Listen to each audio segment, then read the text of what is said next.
আসসালামু আলাইকুম রহমতুল্লাহি ওবরকাতু। দিন টিভির সম্মানিত দর্শকবৃন্দ, আপনাদের সবাইকে স্বাগত জানাচ্ছি আপনাদের প্রিয় অনুষ্ঠান দিনী সমাধানে। সর্বপ্রথম আমরা আল্লাহ রবুল আলমীর দরবারে শুকরিয়া আদায় করছি। আল্লাহ আমাদের সুস্থ রেখেছেন এবং আজকে প্রোগ্রামে বুঝতে তৌফিক দিয়েছেন। প্রিয় দর্শকবৃন্দ, আপনারা যারা নিয়মিত আমাদের অনুষ্ঠান দেখেন, আপনারা জানেন এই অনুষ্ঠানটি আমরা সরাসরি সম্প্রচার করি ইকুই স্টুডিও থেকে প্রতি সোমবার এবং মঙ্গলবার ইকুই টাইম রাত 8:30টায়। এবং আমরা যেটা বরাবর বলি প্রিয় দর্শকবৃন্দ, এই অনুষ্ঠানটি আমাদের সবার জন্য একটা অপরচুনিটি। এখানে আমরা দিন শিখবো, দিন জানবো, কোরআন হাদিস থেকে আলোচনা শুনবো, আমাদের এলেমকে বৃদ্ধি করবো, আমলকে পরিশুদ্ধ করার জন্য। তো প্রিয় দর্শকবৃন্দ, আপনারা যারা প্রশ্ন করতে চান, মতামত দিতে চান, আপনাদের সবাইকে স্বাগতম। দয়া করে প্রশ্ন করবেন সরাসরি স্টুডিও লাইনে 0203515073 দিস ইজ দ্য নাম্বার, অথবা যারা ইমেল করতে চান দয়া করে ইমেল করবেন সংক্ষিপ্ত আকারে dini-samadan@gmail.com অ্যাড্রেসে। প্রিয় দর্শকবৃন্দ, বরাবর মতো আমাদের অনুষ্ঠান উপস্থিত রয়েছেন আমাদের প্রিয় মেহমান, আমাদের নিয়মিত মেহমান ইমাম খতিব মোহতারাম মুফতি হাসান নূরী সাহেব আজকের গুরুত্বপূর্ণ আলোচনা এবং আপনাদের প্রশ্নের জবাব দেওয়ার জন্য। প্রিয় দর্শকবৃন্দ, আমরা বেশ কিছুদিন থেকে আলোচনা করছি ইমান নিয়ে, ইমানের বিভিন্ন কঠিনের বিষয়, ইমানের শাখা প্রশাখা এবং দৈনন্দিন জীবনে আমাদের চলাচলের জন্য যে সমস্ত জিনিসগুলো, জরুরি জিনিসগুলো আমাদের জানা দরকার একজন মুসলিম হিসেবে, একজন ইমানদার হিসেবে। আমরা প্রতিনিয়ত এই জিনিসগুলো চেষ্টা করি ফোকাস করার জন্য, আমাদের আলোচনার মেন কেন্দ্রবিন্দুতে রাখার জন্য, যাতে আমরা জানতে পারি, বুঝতে পারি আমাদের যে বেসিক নিডটা কী একজন মুসলিম এবং ইমানদার হিসাবে, আমাদের কোন জিনিসগুলো জানা দরকার, ফলো করা দরকার, কোন জিনিসগুলো অ্যাভয়েড করা দরকার। তো আমরা এই জিনিসগুলো ফোকাস করব, পাশাপাশি আপনারা প্রশ্ন করবেন ইনশাআল্লাহ। এরপরে আমরা ধারাবাহিকভাবে আলোচনা করছি রাসূল সাল্লাল্লাহু আলাইহি ওয়াসাল্লামের সিরা থেকে, তার জীবন আদর্শ থেকে। আমি মহতারকে অনুরোধ করবো আমাদের সেই ধারাবাহিক আলোচনা করার জন্য আপনাদের সামনে। তো প্রথমে আমরা চলে যাচ্ছি আমাদের সম্মানিত মেহমানের কাছে ইনশাআল্লাহ, এরপর আমরা চলে যাবো আপনাদের প্রশ্নের জবাব দেওয়ার জন্য। জাযাকাল্লাহ খাইরান। মোহতারাম, আপনাকে স্বাগত আমাদের অনুষ্ঠানে। আসসালামু আলাইকুম, কেমন আছেন? ওয়ালাইকুম আসসালাম, আলহামদুলিল্লাহ, আপনি কেমন আছেন? ওয়ালাইকুম জাযাকাল্লাহ খাইরান। মোহতারাম, আপনাকে শুকরিয়া এবং আপনাকে আমন্ত্রণ জানাচ্ছি আমাদের অনুষ্ঠানে। আমার বরাবর মতোই আপনি শত কাজের মধ্যে, শত ব্যস্ততা আমাদের অনুষ্ঠানে এসে, আমাদের স্টুডিও এসে আমাদেরকে কোরআন হাদিস থেকে আলোচনা শেখাচ্ছেন। আমরা জানতে পাচ্ছি নতুন নতুন মাসলা মাসাইল প্লাস কোরআন হাদিসের শিক্ষাগুলো আমরা জানতে পাচ্ছি, এটা একদম মুসলিম হিসেবে আমাদের খুব জানা জরুরি। সো মোহতারাম, শুরুতেই আপনার বরাবর মতো নসিহত বক্তব্য দেবেন ইনশাআল্লাহ, এরপর চলে যাবেন। জাযাকাল্লাহ খাইর। বারাকাল্লাহু ফিক। আসসালামু আলাইকুম ওয়া রাহমাতুল্লাহি ওয়া বারাকাতুহু। আলহামদুলিল্লাহ ওয়াসসালাতু ওয়াসসালামু আলা রাসূলিল্লাহ। আম্মা বা'দু ফাআউযু বিল্লাহি মিনাশ শাইতানির রাজীম। বিসমিল্লাহির রাহমানির রাহিম। وإذ أخذنا ميثاق بني إسرائيل لا تعبدون إلا الله وبالوالدين إحسانا وذي القربى واليتامى والمساكين وقولوا للناس حسنا وأقيموا الصلاة وآتوا الزكاة ثم توليتم إلا قليلا منكم وأنتم معرضون. بارك الله لنا ولكم في القرآن العظيم ونفعنا وإياكم بالآيات والذكر الحكيم. رب اشرح لي صدري ويسر لي أمري واحلل عقدة من لساني يفقه قولي. اللهم صل وسلم وبارك على نبينا محمد وعلى آله وأصحابه أجمعين. আলহামদুলিল্লাহ সুম্মা আলহামদুলিল্লাহ। দিন টিভির দর্শক, ভিউয়ার ভাই বোনেরা, আমরা আপনাদের প্রিয় প্রোগ্রাম দ্বীনি সমাধান শুরু করতে যাচ্ছি। আল্লাহ সুবহানাহু তাআলার কাছে তৌফিক কামনা করছি। ওমা তৌফিক ইল্লা বিল্লাহ, আলাইহি তাওয়াক্কালতু ইলাইহি উনীব। সম্মানিত দর্শক, ভিউয়ার ভাই বোনেরা, আমি আপনাদের সামনে সূরা বাকারার 83 নম্বর আয়াত তিলাওয়াত করেছি। আল্লাহ সুবহানাহু তাআলা ইরশাদ করছেন, যখন আমি বনি ইসরাইলের কাছ থেকে অঙ্গীকার নিলাম যে তোমরা আল্লাহ ছাড়া কারো উপাসনা করবে না, পিতামাতা, আত্মীয় স্বজন, এতিম, দিনদার, দরিদ্রদের সাথে সদ্ব্যবহার করবে, মানুষকে সৎ কথাবার্তা বলবে, নামাজ প্রতিষ্ঠা করবে এবং জাকাত দেবে, তখন সামান্য কয়েকজন ছাড়া তোমরা মুখ ফিরিয়ে নিলে তোমরাই অগ্রাহ্যকারী। তো আল্লাহ সুবহানাহু তাআলা বলছেন যে ওই আখাযনা মিসাকা বানি ইসরাঈল লা তা'বুদুনা ইল্লাল্লাহ, আমি বানি ইসরাইলের কাছ থেকে এই মর্মে সব অঙ্গীকার নিয়েছিলাম যে আল্লাহ ছাড়া অন্য কারো ইবাদত করবে না। ওয়াবিল ওয়ালিদাইনি ইহসানা, এবং মাতা পিতার প্রতি সদয় ব্যবহার করবে। তাহলে আল্লাহ সুবহানাহু তাআলা ছাড়া অন্য কারো ইবাদত করবে না, এটি হচ্ছে হুকুকুল্লাহ। মাতা পিতার প্রতি সদয় ব্যবহার করা, এটি হচ্ছে হুকুকুল ইবাদ। এরপর আল্লাহ সুবহানাহু তাআলা বলছেন ওয়াজিল কুরবা, এবং নিকটাত্মীয়দের সাথে ভালো ব্যবহার করবে, তাদের হক বা তাদের প্রাপ্য অধিকার দিবে। ওয়াল ইয়াতামা, ইতিমদের সাথে সুন্দর ব্যবহার করবে। ওয়াল মাসাকিন, মিসকিনদের সাথে ভালো ব্যবহার করবে। ওয়াকুলু লিন্নাসি হুসনা, আর মানুষের সাথে যখন কথা বলবে অথবা কথা বিনিময় করবে তখন সুন্দর, শালীন এবং বিনয়ের সাথে কথাবার্তা বলবে। হাস্য উজ্জ্বল মুখে কথাবার্তা বলবে, রূঢ় ব্যবহার করবে না, কর্কশ ভাষা ব্যবহার করবে না, এবং মানুষের সাথে দুর্ব্যবহার করবে না। এমনকি মুসা আলা নবিয়্যিন আলাইহিস সালামকে আল্লাহ সুবহানাহু তাআলা উপদেশ করেছিলেন যে তুমি যখন ফেরাউনের কাছে যাবে তখন তুমি তার সাথে নম্র এবং বিনয়ের সাথে কথা বলবে। তো আল্লাহ বলতেছেন পরস্পর কথাবার্তা বলার সময় সুন্দর এবং সাবলীল কথাবার্তা বলবে, বিনয়ের সাথে কথাবার্তা বলবে, কর্কশ হবে না। ও আকিমুস সালাহ, এবং নামাজ প্রতিষ্ঠা করবে। ও আতুজ যাকা, এবং যাকাত আদায় করবে। তাহলে আল্লাহ ছাড়া কারো ইবাদত না করা, সালাহ প্রতিষ্ঠা করা, এইগুলো হচ্ছে হুকুকুল্লাহ, আল্লাহর সাথে সম্পৃক্ত। আর মাতা পিতার প্রতি সদয় ব্যবহার করা এবং আত্মীয় স্বজনের সাথে ভালো ব্যবহার করা, ইতিমদের সাথে ভালো ব্যবহার করা, মিসকিনদের সাথে ভালো ব্যবহার করা, কথাবার্তার সময় নিজেকে সংযম রাখা এবং সুন্দর সাবলীল ভাষায় কথাবার্তা বলা, এই সবগুলো হচ্ছে হুকুকুল ইবাদ।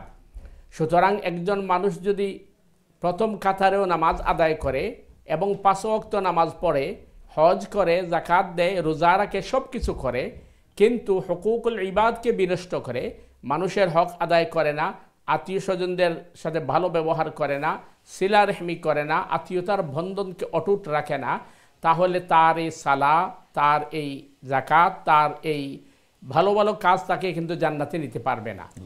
তার কারণ হুকুকুল্লাহ, আল্লাহ সুবহানাহু তাআলা শিরিক ছাড়া সব ধরনের হুকুকুল্লাহকে আল্লাহ সুবহানাহু তাআলা ইচ্ছা করলে ক্ষমা করে দিবেন, কিন্তু হুকুকুল ইবাদ এবং শিরিক গুনাহ আল্লাহ কিন্তু ক্ষমা করবেন না। আমরা কিন্তু এই ব্যাপারে আমরা কিন্তু খুবই দুর্বল, এবং আমাদের মধ্যে এই কাজটা কিন্তু খুবই গর্হিত যে আমরা আত্মীয় স্বজনের সাথে ভালো ব্যবহার করি না, হাজব্যান্ড ওয়াইফ একজন আরেকজনের সাথে ভালো ব্যবহার করি না, মাতা পিতার সাথে ভালো ব্যবহার করি না, এবং আমরা এতিমদের সাথে ভালো ব্যবহার করি না, অথবা আমরা সমাজের মানুষের সাথে ভালো ব্যবহার করি না। এগুলো হচ্ছে আমাদের সবচেয়ে বড় দুর্ভাগ্য এবং দুর্বলতা। তো এইগুলো আমাদেরকে বুঝতে হবে। শুধুমাত্র নামাজ, রোজা, হজ, যাকাত দিয়েই কিন্তু জান্নাতে যাওয়া যাবে না, কারণ আপনি একটি সুন্দর, সুষ্ঠু, সুশীল সমাজ গঠন করা, এটা আপনার আমার সবার দায়িত্ব। আর এ ব্যাপারে সর্বপ্রথম দায়িত্ব হচ্ছে আমার আত্মীয় স্বজনের সাথে ভালো ব্যবহার করা এবং নিজের কাছের মানুষ যারা আছে তাদের হক আদায় করা এবং তাদের সাথে সদয় ব্যবহার করা, সুন্দর ব্যবহার করা। আল্লাহ সুবহানাহু তাআলা আমাদেরকে হুকুকুল্লাহ এবং হুকুকুল ইবাদ উভয়টাকে সঠিকভাবে আদায় করার এবং বোঝার এবং আমল করার তৌফিক দান করুক।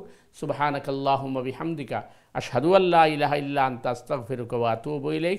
ওয়াসসালামু আলাইকুম ওয়া রাহমাতুল্লাহি ওয়া বারাকাতুহু। ওয়ালাইকুম আসসালাম ওয়া রাহমাতুল্লাহি ওয়া বারাকাতুহু। জাযাকাল্লাহু খাইরান মুহতারাম। খুবই গুরুত্বপূর্ণ নসিহত বক্তব্য মুহতারাম আমাদের সামনে উপস্থাপন করলেন। প্রিয় দর্শকবৃন্দ, আপনারা যে এই মুহূর্তে টিভি সেটের সামনে অথবা অনলাইনে আমাদের সামনে যোগদান করলেন, আপনার সবাইকে স্বাগত জানাচ্ছি। আপনারা অনুষ্ঠান দেখছেন যারা, তাদেরকে অনুরোধ করব প্রিয় দর্শকবৃন্দ, আপনারা শুনলেন কত গুরুত্বপূর্ণ বক্তব্য উপস্থাপন আমাদের করলেন। এত সুন্দরভাবে সংক্ষিপ্ত সময় মহতারাম আমাদের জিনিসটা জানালে আসলে আমরা যারা সাধারণ মুসলিম, নিজেকে ইসলামের জ্ঞান আমাদের খুব কম, আমরা ইসলামকে বুঝি কম, কিন্তু নিজেকে মুসলিম দাবি করি এবং ইমানদার মনে করি। আসলে আমাদের জন্য একদিকে খুবই একটা কঠিন বিপদ আমার কাছে মনে হয়, এই জন্য যে আমরা যেটা মহতারাম পরিষ্কারভাবে বললেন, শুধু নামাজ, রোজা, হজ, যাকাত করেই যদি বেহেশতে যাওয়া যেত, তাহলে তো রাসূল পাক সাল্লাল্লাহু আলাইহি ওয়াসাল্লাম বা সাহাবীরা এত কষ্ট, এত অত্যাচার, এত নিপীড়ন সহ্য করতেন না। তা আমাদের একজন সাধারণ মুসলিম হিসেবে আমাদের এটা বোঝা উচিত যে শুধু নামাজটা করলাম, যেটা মহতারাম বললেন, হুকুকুল ইবাদ যদি আমরা নষ্ট করি, অন্যকে কষ্ট দেই, অন্যের হক নষ্ট করি, আত্মীয় স্বজনের সম্পর্ক না রাখি, অথবা এতিমের সম্পদ নষ্ট করি, এই যে হুকুল এবাদ যেটাকে বলে, অন্যের হক নষ্ট করা, অন্যকে কষ্ট দেওয়া, আমাদের সামাজিক পারিবারিক জীবনে যে সমস্ত জিনিসগুলো একে অপরের সাথে রিলেটেড, যেটা মহতারাম বললেন, পারিবারিক জীবনে হাজব্যান্ড ওয়াইফের সম্পর্ক, পিতামাতার সাথে সন্তানের সম্পর্ক, আত্মীয় স্বজনের সম্পর্ক, এইগুলো খুবই ইম্পর্টেন্ট জিনিস, যেটা খুব সাধারণভাবে আমরা ইগনোর করি বা মনে করি না একটা জরুরি জিনিস। আমরা চেষ্টা করবো এই জিনিসটাকে আজকে ফোকাস করার জন্য। অনুষ্ঠানে প্রিয় দর্শক কিন্তু আপনারা প্রশ্ন করবেন, মতামত দেবে, আমাদের যেগুলো জানা দরকার আসলে আমরা আসলে আমাদের অবস্থানটা কোথায় একজন মুসলিম হিসাবে, একজন ইমাম হিসাবে আমরা চেষ্টা করবো আলোচনা করার জন্য। প্রিয় দর্শক আপনারা দয়া করে অনুষ্ঠান দেখবেন এবং প্রশ্ন করবেন, চেষ্টা করব প্রশ্নগুলো জীবনধর্মী করার জন্য এবং খুব টু দ্য পয়েন্ট প্রশ্ন করার জন্য, যেন আমরা আমাদের এই স্বল্প সময়টাকে ইউটিলাইজ করে আমরা জিনিসগুলো বুঝতে পারি, জানতে পারি ইনশাআল্লাহ। মতো আমার আলোচনায় ফিরে আসবো খুবই গুরুত্বপূর্ণ জিনিস আমাদের সামনে নিয়ে আসছে আজকে। তার আগে চলে যাচ্ছে আমাদের সম্মানিত দর্শক আছে ইনশাআল্লাহ, দেখে আসেন আইনে সময় দর্শক আপনাকে স্বাগতম অনুষ্ঠানে। আসসালামু আলাইকুম, আপনার প্রশ্ন করুন প্লিজ। আসসালামু আলাইকুম। ওয়ালাইকুম আসসালাম ওয়া রাহমাতুল্লাহ। জি কেমন আছেন? আলহামদুলিল্লাহ, আপনারা ভালো আছেন? জি আলহামদুলিল্লাহ। জি আপনি কষ্ট করে ফোন করছেন, কি খেদমত করতে পারি বলেন।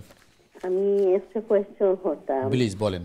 আমার কিছু পয়সা আমি তো ইসলাম অ্যাকাউন্টের মাঝে সেফি নাকি, তো আমি যে প্রথম খুলি সময় তারা হয়েছিলাম আমি ইন্টারেস্ট না, তো তারা হয়েছে তুমি না চাইলে এটা ইন্টারেস্ট অটোমেটিকলি আইব তোমার অ্যাকাউন্টে। তখন ইন্টারেস্ট আইছে আমার অ্যাকাউন্টে বছরে একবার। তারা আমি জানি না, আমি তোকে জিজ্ঞেসি ব্যাংক ইন্টারেস্টের কথা, তারা হয় আমি গেলাম কত 506 পাউন্ড 6 পেন্স হয়েছে। তখন আমি পয়সাটা ক্ষেত লাগাইতাম পারমো বাংলাদেশ দিয়া, আমার ওটা হইয়া দিবা। জি বুঝতে পারছি, আপনার খুবই গুরুত্বপূর্ণ প্রশ্ন করছেন এবং আমাদের এই জিনিসগুলো জানা দরকার যে আসলে এই যে ইন্টারেস্ট জিনিসটা কত ভয়াবহ, কত মারাত্মক। আমরা অনেকেই এই জিনিসটা ইগনোর করি। আমরা চেষ্টা করবো আপনার আলোচনা করার জন্য এই ব্যাপারে। আপনি দয়া করে টিভিতে অনুষ্ঠান দেখতে থাকুন। আপনাকে প্রশ্ন করার জন্য ধন্যবাদ। জাযাকাল্লাহ মহতারাম, খুবই গুরুত্বপূর্ণ প্রশ্ন করছেন আমাদের মঞ্চে।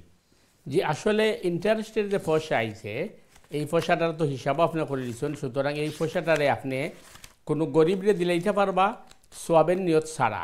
এমনি আপনি যে কোনো গরিবরে দিলাইতে পারবা যে তুমি এটা তোমার খরচ করিও, অথবা রাস্তাঘাটও লাগাই দিতে পারবা, অথবা মনে সরুকা যদি দেখা যায় কোনো জায়গাত ও পাবলিক সার্ভিস আছে, টয়লেট ইত্যাদির দরকার আছে, আপনি এইগুলো লাগাইতে পারো, অথবা কোনো গরিব ফ্যামিলির যদি টিউবওয়েলের দরকারও টিউবওয়েলও দিয়ে দিতে পারবা, কিন্তু সোয়াবের নিয়ত ছাড়া, কারণ এটা গরিবের লাগে হালাল। আর যেহেতু এটার মালিক আপনি, কিন্তু এটা যেহেতু হারাম পয়সা, এর কারণে সোয়াবের নিয়ত করতে পারতা নাই। তো সোয়াবের নিয়ত ছাড়া এমনি আপনি যে কোনো মানুষের দিলাইতে পারবা, অথবা যে কোনো সামাজিক কাজের মাঝে ব্যবহার করতে পারবা। আশা করি ক্লিয়ার হয়েছে। এটা কাউকে বাড়িঘর বানিয়ে দেওয়া, মানে যে কোনো গরিব মানুষকে বা সামাজিক যে কোনো কাজে, যে কোনো চ্যারিটির কাজে দেওয়া যেতে পারে ইনশাআল্লাহ। জাযাকাল্লাহ খাইরান। আশা করি আপনার প্রশ্নের জবাব পাইছেন। খুবই গুরুত্বপূর্ণ প্রশ্ন করেছেন আপনি, যেটা আমাদের জানার দরকার ছিল ইনশাআল্লাহ। জাযাকাল্লাহ খাইরান। চলে যাচ্ছে আমাদের পরবর্তী দর্শক আছে ইনশাআল্লাহ, দেখি কে আছে লাইনে। সময় দর্শক আসসালামু আলাইকুম, আপনার প্রশ্ন করুন প্লিজ। হ্যালো, আসসালামু আলাইকুম ভাইয়া, কেমন আছেন? ওয়ালাইকুম আসসালাম, আলহামদুলিল্লাহ। জি হাজী সাহেব আপনি কেমন আছেন? আমি ভালো আছি। আমার আজকে 3টা প্রশ্ন। জি বলেন প্লিজ। আমার প্রশ্ন হইল যে মনে মনে জিকির পড়া, মনে মনে জিকির পড়া আল্লাহর নাম লওয়া, আর এমনি শুনাইয়া জিকির পড়া, এটা কি সওয়াব সমান্য ওটা? আর আরেকটা হইল যে হযরত ঈসা আলাইহিস সালাম তো দুনিয়ায় আইবা, এটা তো কোরআন শরীফে লেখা আছে, কিন্তু নবী যে 10 বছর যে সময় তার নবুয়তি প্রথম মক্কা আসলা, যে সময় প্রথমবারের মতো নবী জি মদিনা হিজরত করইন, তো ওই সময় সাহাবীও হলতে কইলা নবীজিরে যে কোন দিন আমরা দায় শান্তি আইব, ওই সময় সূরা নূর নাজিল হইছিল, কোরআন শরীফে লেখা আছে। তা আমার আরেকটা প্রশ্ন হইল যে আমরা তো সকল মানুষ, আমরা তো সকল নবী হলতে বিশ্বাস করি, কিন্তু ঈসা নবী তো হিউম্যান বিং, তাই নাইলে তো কোরআন শরীফও আরো যে ফরিয় হলতের কথা আছে, ফেরেশতার কথা আছে, হেভেনের কথা লেখা আছে, সকলটা স্টাবলিশ হইব ঈসা নবী। আর আমার কথা হইল যে দাউদ আলাইহিস সালাম জি জি শফিকুল হাজী সাহেব আপনার ধন্যবাদ, আপনার প্রশ্ন পেয়ে গেছি ইনশাআল্লাহ। জাযাকাল্লাহ খাইরান, আপনার গুরুত্বপূর্ণ প্রশ্ন এবং আপনার মতামত ধন্যবাদ মহতারাম। জি আমাদের হাজী সাহেব আমাদের রেগুলার করা এবং আপনি বিজ্ঞ মানুষ, প্রথম প্রশ্ন করছেন যে জিকিরের প্রতি এই প্রশ্নটা আমাদের সমাজে অনেক প্রচলিত। অনেকে বলেন যে জিকিরটা জোরে জোরে করতে হবে, সবাই শুনে একসাথে দলবদ্ধভাবে এবং আওয়াজ তুলে। অনেকে বলেন না, এটা মনে মনে করা, জিকিরটা পার্সোনাল ব্যাপার, নিজের নিজে মনে মনে করতে হবে। জি আমরা একটু জোরে জানাতে। জি জি হাজী সাহেব, আসলে খুব গুরুত্বপূর্ণ বিষয়। প্রথম বিষয় হচ্ছে জিকির খারে হয়, এটা আমরা বোঝা দরকার। জিকির মানে হইছে কোরআন এবং হাদিসের আলোচনা করা, এটা হলো ব্যাপক অর্থে জিকির। যেভাবে সূরা জুমার মাঝে হইছে ইয়া আইয়ুহাল্লাযীনা আমানু ইযা নুদিয়া লিস-সালাতি মিন ইয়াউমিল জুমুআতি ফাসআউ ইলা যিকরিল্লাহি ওয়া যারুল বাই'। যখন জুমার লাগে তোমরা আহ্বান করা হয় তখন তোমরা জিকিরের দিকে দৌড়াও। এখানে জিকির বলতে জুমার খুতবা বুঝানি হয়েছে। এতে বোঝা গেল নাসিহা এবং কোরআন হাদিসের আলোচনা এটা ব্যাপক জিকিরের অর্থ। নাম্বার 2, কোরআনে কারীমে আল্লাহ সুবহানাহু ওয়া তাআলা জিকির হইছেন ইন্না নাহনু নাযালনা যিকরা ওয়া ইন্না লাহু লাহাফিজুন। নিশ্চয় আমি এই জিকির অবতীর্ণ করছি এবং এই জিকিরের রক্ষণাবেক্ষণের দায়িত্ব আমার। তাহলে কোরআন হইল আল্লাহর নাসিহা, আল্লাহর ওয়াজ এবং আল্লাহর উপদেশ। সুতরাং এটা হইল জিকিরের ব্যাপক অর্থ। জিকির বলতে দোয়া, দুরুদ, তাসবিহ, তাহলিল সবগুলোই জিকির, এবং সালা বা নামাজ এটাও জিকির। আর বাকি হইল যে একেবারে নিম্নস্তরের যে জিকির, এটা হইল আল্লাহ সুবহানাহু তাআলার নামগুলারে জপ করা, যেটা রাসূল করিম সাল্লাল্লাহু আলাইহি ওয়াসাল্লাম যেভাবে আমরা শিখাইছেন সুবহানাল্লাহ, আলহামদুলিল্লাহ, ওয়া লা ইলাহা ইল্লাল্লাহ, আল্লাহু আকবার, এরপরে আস্তাগফিরুল্লাহ, দুরুদ, এই সবগুলো জিকিরের মধ্যে পড়ে। এখন হইল জিকির জোরে করা হইতো, উচ্চস্বরে করা হইতো, বা সমাবেশ করিয়াও করা হইতো, না কোন ধরনের করা হইতো। হাদিসের মধ্যে জিকিরের যে আলোচনা করা হয়েছে যে তোমরা যদি জিকিরের মাহফিলে যাও তাইলে তোমরা বোঝা গেল জান্নাতের বাগিচার মাঝে তোমরা পদচারণা করাই। এই জিকির বলতে বোঝানো হয়েছে যে নাসিহা দেওয়া, কোরআন হাদিসের আলোচনা করা, গবেষণা করা, এগুলারে বোঝানো হয়েছে।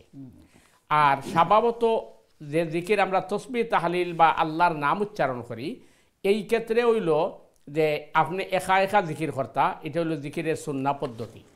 একা একা জিকির করতে গিয়া আপনি যতটুক মানে আওয়াজ দিলে আপনি নিজে শুনেন, অতটুক আওয়াজ, এর বেশি নাই।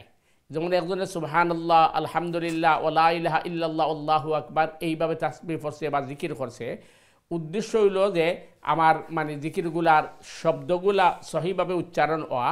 2 নম্বর, আমার আশপাশে পরিবারও যারা আসুন এরা শুনবা, এরা যদি শুনেন এরা আরও জিকির করার উৎসাহ জাগব।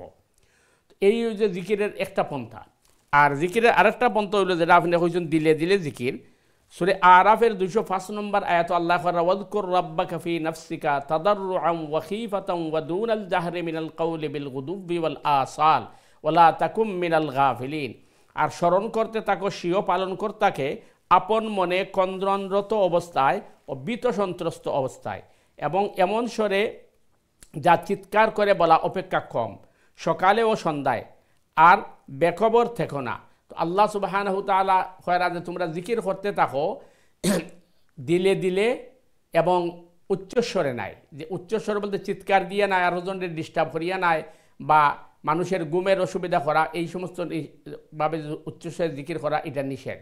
তো আপনি আস্তে আস্তে জপ করতে পারবা। আর অনেক সময় আছে যে মনে করুক আপনি হয়তো মুখ দিয়া বা জবান দিয়া উচ্চারণ করতে কষ্টর, আপনি দিলে দিলে জিকির করলা, শ্বাসের লগে আপনি জিকির করলা, এটাও আছে হাদিসের মাঝে। কারণ একেবারে অন্তর দিয়ে যারা জিকির করেন, যেটা মানে উচ্চারণ করা হয় না, এই ক্ষেত্রে হাদিসের মাঝে আছে যে এইটা ফিরিস্তা হল পর্যন্ত জানেন না আল্লাহ ছাড়া।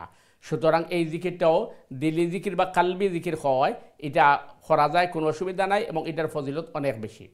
এরপরে হইল জিকিরের ফজিলত সম্পর্কে হওয়া হয়েছে যে একজন মানুষে যদি ফরজ ওয়াজিব আদায় করার বাদে সুন্নত নফল যদি খুব বেশি আদায় করতে না পারে, আর এই মানুষে যদি উঠতে বইতে সর্বাবস্থায় আল্লাহরে জিকির করে, তাইলে তার মর্যাদা সাধারণত এই আপনার নফল, সুন্নত এবং মুস্তাহাব এর চেয়ে তার মর্যাদা বেশি থাকবো। হাদিসের মাঝে ঘটনা আছে, উম্মে হানি রাদিয়াল্লাহু তাআলা আনহা, আল্লাহর রসুলের চাচাতো বোন, অর্থাৎ আলী রাদিয়াল্লাহর বোন। তো উম্মে হানি রাদিয়াল্লাহু তাআলা আনহা আল্লাহর রসুলকে কইলে, ইয়া রাসূলুল্লাহ, বয়স হয়ে গেছে, সুতরাং মানে শরীর আগের মতো শক্তি নাই, এখন তো আর তাহাজ্জুদও পড়া সম্ভব হয় না, লম্বা লম্বা নফল পড়া সম্ভব হয় না, তো আমার লাগি করণীয় কি? আল্লাহর রসুল সাল্লাল্লাহু আলাইহি ওয়াসাল্লাম কইলা, উম্মে হানি, বয়স হয়ে গেছে, এটা কোনো সমস্যা নাই, কারণ এটা আল্লাহর সৃষ্টির একটা নিয়ম। এক সময় মানুষ যুবক থাকবো, শিশু থাকবো, শৈশব থাকবো, এরপরে বয়স হইব। তুমি তসবিহ পড়তে থাকো, সুবহানাল্লাহ, আলহামদুলিল্লাহ, ওয়া লা ইলাহা ইল্লাল্লাহু, আল্লাহু আকবার, ওয়া লা হাওলা ওয়া লা কুওয়াতা ইল্লা বিল্লাহ।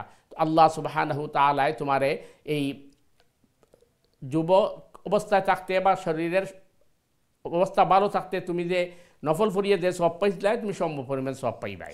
তো সুতরাং জিকির এবং তাসবিহ তাহলিল তাকদিস এটা উঠতে বইতে করা সর্বাবস্থায় করা এটা কিন্তু অত্যন্ত ফজিলতপূর্ণ। তো আল্লাহ তাআলা আমরা তৌফিক দান করুক। আপনার সুন্দর প্রশ্নের লেগে আপনার ধন্যবাদ। জাযাকাল্লাহু মোহতারাম।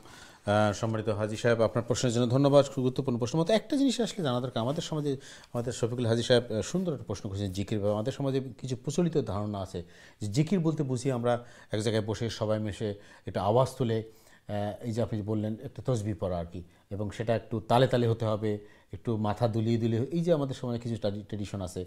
আপনি আজকে বললেন না, জিকির সালা একটা জিকির। আমরা যদি কোরআন তেলাওয়াত আলোচনা করি, তাসবিহ তাহলিল করি এবং কোরআনের তালিম করি, সেটাও একটা জিকির। এবং এটা তো বেশ জিকির যে আমরা কোরআন আলোচনা করতেছি, কোরআন শিখতেছি। আমরা যে এই কাজটা করতেছি মহতরাম, আমরা যে টিভি সেটের সামনে আমাদের কোরআন হাদিস আলোচনা করছি, এটা তো তাহলে একটা জিকির। তো আসলে আমাদের সমাজে অনেক জিনিসগুলো আছে প্রিয় দর্শক, আমরা যেটা বড় বড় বলি আসলে কিছু আমাদের সমাজে বদ্ধ ধারণা কিছু আছে, কিছু তথাকথিত কিছু আমাদের কথা প্রচলিত আছে সমাজে, যেটা আসলে কিন্তু আদৌ শরীয়ত সম্মত না। এই জন্য আমরা বলি প্রিয় দর্শকবৃন্দ, এসে আমরা এই অনুষ্ঠানটি আলোচনা করি স্বল্প সময়ে, খুব গুরুত্বপূর্ণ জিনিস, যেটা আমাদের পুরাতন কিছু বদ্ধ ধারণা থেকে আমাদের মিসআন্ডারস্ট্যান্ডিং বা মিসকনসেপশন আছে দিনের ব্যাপারে, এগুলো দূর করে আমরা সঠিক জিনিসটা জানানোর চেষ্টা করি, নিজে জানতে চেষ্টা করি, যাতে আমাদের সুবিধা হয় একজন মুসলিম হিসাবে দিনকে ফলো করা, দিনকে বোঝা এবং আল্লাহর নৈকট্য অর্জন করা ইনশাআল্লাহ। তো একটা জিনিস তো আমরা ক্লিয়ার হলো আজকে আমাদের শফিক সাহেবের প্রশ্ন থেকে, যে জিকির আসলে অনেক ধরনের, এবং একটা উত্তম জিকির হলো কোরআন তেলাওয়াত করা, পাশাপাশি আমরা কোরআন হাদিসে আলোচনা করা, কোরআন হাদিসের গাছতে বসা, অথবা কোরআন হাদিসে যেখানে মজমা হচ্ছে সেখানে দিনী মাহফিলে বসা, বিষয় একটা ভালো জিকির ইনশাআল্লাহ। এবং পাশাপাশি যেটা বললেন যে মনে মনে জিকির করা, যেটা আপনি তাসবিহগুলো বললেন যে সুবহানাল্লাহ আলহামদুলিল্লাহ, রাসূল সাল্লাল্লাহু আলাইহি ওয়াসাল্লাম যেগুলো শিখিয়েছেন, সেটা আমাদের উত্তম জিকির ইনশাআল্লাহ। ধন্যবাদ। আবার যাচ্ছি সুন্দর প্রশ্নের জন্য। চলে যাচ্ছে আমাদের পরবর্তী দর্শকের কাছে, দেখি কে আছে লাইনে। সময় দর্শক, আসসালামু আলাইকুম, আপনার প্রশ্ন করুন প্লিজ। হ্যালো ভাইয়া, আমার লাস্টের প্রশ্নটা আমি বুঝাইতাম পারছি না স্যারকে, এখন বলতে পারবো? জি প্লিজ বলেন। আচ্ছা, দাউদ আলাইহিস সালামের সম্পত্তির উত্তরাধিকারী হিসাবে হযরত সুলেমান আলাইহিস সালামে তাই ধন সম্পত্তির মালিক হিসেবে, কিন্তু নবী হলতে ধন সম্পত্তি হল গরিব গরবা খান সারা দুনিয়ার মানুষে খান, নবী যেও মদিনা অফ হইয়া গেছেন। আমার কত হইল ঈসা নবী দুনিয়াতে আইবা, ঈসা নবীর লগে আল্লাহর ফেরেশতায় ওয়াদা করছে এই পৃথিবী দৃষ্ট হইব আর একবার পৃথিবী আইব।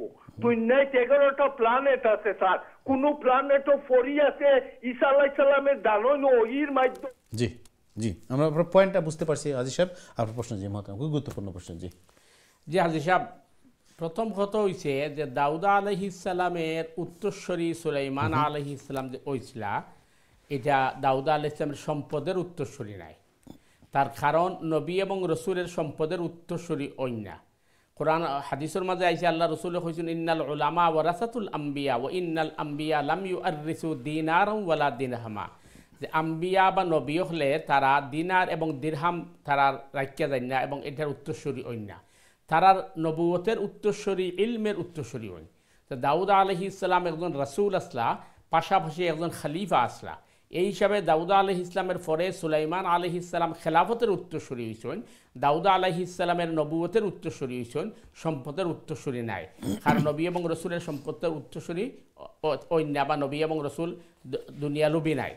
আপনার সুন্দর প্রশ্নের লাগে মতামতের লাগে ধন্যবাদ। ধন্যবাদ সম্মানিত হাজী সাহেব, আশা করি আপনার প্রশ্নের জবাব পেয়েছেন। খুবই গুরুত্বপূর্ণ প্রশ্ন। আসলে আমাদের যেটা আমরা আলোচনায় ছিলাম আসলে মহতরম, যে আমাদের সমাজে অনেক প্রচলিত ধারণা আছে ইসলামের ব্যাপারে, দিনের ব্যাপারে, যে আসলে এটা অতটা অথেন্টিক না বা শরীয়ত সম্মত না, শরীয়ত যেটাকে সাপোর্ট করে, কিন্তু আমাদের অনেক বছর থেকে ধারাবাহিকভাবে এটাকে আমরা দিন হিসেবে চালিয়ে দিচ্ছি। অনেক প্রশ্ন আছে, আমরা চেষ্টা করবো এই বিষয়ে আলোচনা করা যায়। প্রিয় দর্শকবৃন্দ, আপনারা অংশগ্রহণ করবেন, প্রশ্ন করবেন, মতামত দিবেন।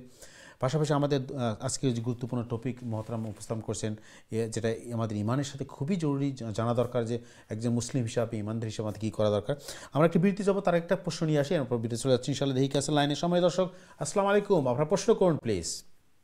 আসসালামু আলাইকুম। ওয়ালাইকুম সালাম ওয়া রাহমাতুল্লাহ। জি, কি প্রশ্ন বলেন? আমি জানতাম স্যার, আমি দাখলাল মসজিদ মানে আসরের নামাজের পরে দাখলাল মসজিদ মানে নামাজটা মাগরিবের কত সময় আগে পড়া যাইব? আচ্ছা আচ্ছা, আসরের নামাজে, আসরের জামাতের পরে আপনি? জি জি, মানে দাখলাল মসজিদ যেটা রেখা মানে তাহিয়াতুল মসজিদ। তাহিয়াতুল মসজিদ, জি এবার বুঝতে পারছি। ঠিক আছে, আপনার প্রশ্ন বুঝতে পারছি, জাযাকাল্লাহ খাইরান। আপনাকে ধন্যবাদ প্রশ্নের জন্য। দয়া করে টিভির অনুষ্ঠান দেখতে থাকুন ইনশাআল্লাহ। সময় দর্শকবৃন্দ, আপনারা দেখছেন আপনাদের প্রিয় অনুষ্ঠান দিনই সমাধান। আপনাদের প্রশ্ন, জিজ্ঞাসা, মতামত নিয়ে আমাদের অনুষ্ঠান। সো আপনার প্রশ্ন করবেন, মতামত দিন ইনশাআল্লাহ। সরাসরি লাইনে 0235150783 দিয়েছি তার নাম, অথবা যারা ইমেল করতে চান ইমেল করবেন সংক্ষিপ্ত আকারে দিনই সমাধান @gmail.com।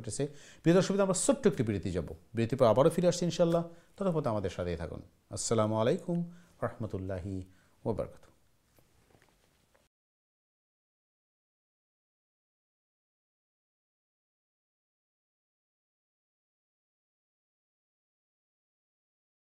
আসসালামু আলাইকুম রহমতুল্লাহি ওয়া বারাকাতুহু। দিন টিভির সম্মানিত দর্শকবৃন্দ, বিরতির পরে আবার স্বাগত জানাচ্ছি আপনাদের প্রিয় অনুষ্ঠান দিনই সমাধানে। যারা যেখান থেকে আমাদের অনুষ্ঠানে যোগদান করলেন আপনাদের সবাইকে স্বাগতম এবং মোবারকবাদ। প্রিয় দর্শকবৃন্দ, আপনারা যারা প্রশ্ন করতে চান, মতামত দিচ্ছেন, দয়া করে প্রশ্ন করবেন সরাসরি লাইনে। আপনারা টিভি স্ক্রিনে আমাদের নাম্বার দেখতে পাচ্ছেন, 0203515073 দিয়েছি তার নাম্বার, অথবা যারা ইমেল করতে চান ইমেল করবেন সংক্ষিপ্ত আকারে দিনই সমাধান @gmail.com। প্রিয় দর্শকবৃন্দ, আমাদের অনুষ্ঠান অফিস হয়েছে আমাদের প্রিয় মেহমান, আমাদের নিয়মিত মেহমান ইমাম খতিব মোহতারাম মুফতি হাসান নজরুল সাহেব। আজকে গুরুত্বপূর্ণ আলোচনা এবং আপনাদের প্রশ্নের জবাব দেওয়ার জন্য।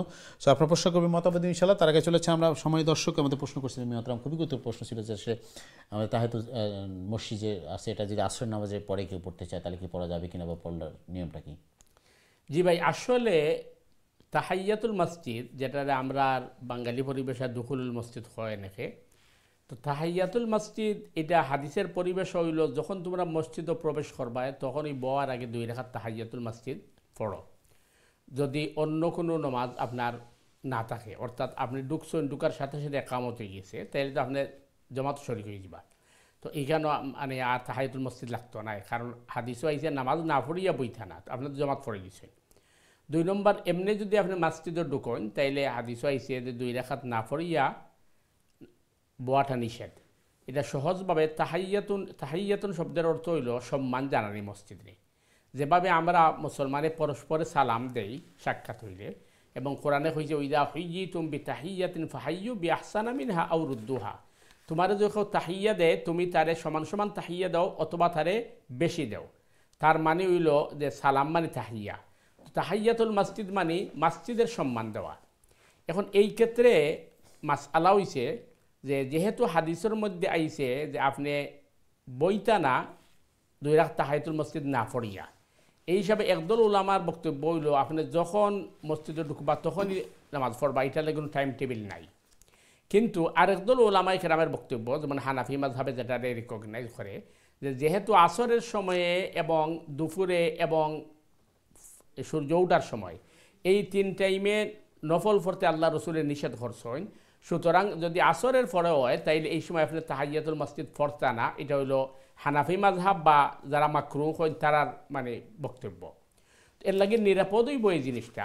আপনি মসজিদে ঢুকে আপনি দেখছেন যে হয়তো 5 মিনিট বা 7 মিনিট আছে মাগরিবের আজান হয়ে যাব, এই হিসাবে আপনি মনে করুক এই সময় তাহিয়াতুল মসজিদ না পড়িয়া আপনি দাঁড়াই থাকলা, আজানটা শেষ হওয়ার বাদে আপনি 2 রাকাত পড়িলুকা, 2 রাকাত পড়িয়া বউকা, এটা হইব নিরাপদ।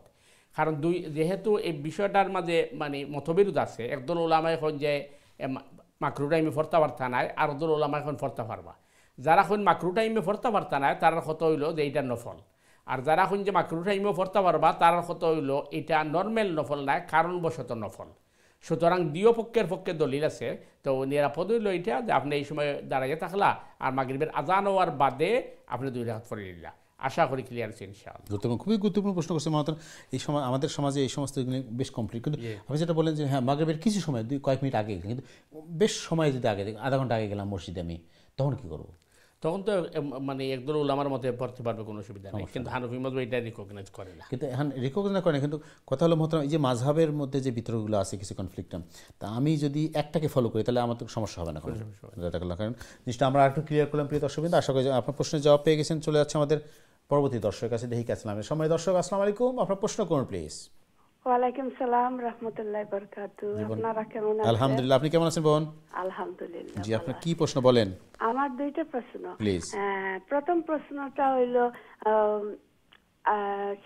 মুফতি সাহেব দেখছি শুক্রবারে আদম আলাইহিস সালামের সম্বন্ধে কইরা, তো আমার ওখান থেকে প্রশ্ন হয়েছে, আর আমিও নিজে কোরআনও দেখছি, কিন্তু আমার তখন আল্লাহ যে আদম আলাইহিস সালাম রে বানাইয়া অতদিন বারে রাখছিলা, কোন কারণে?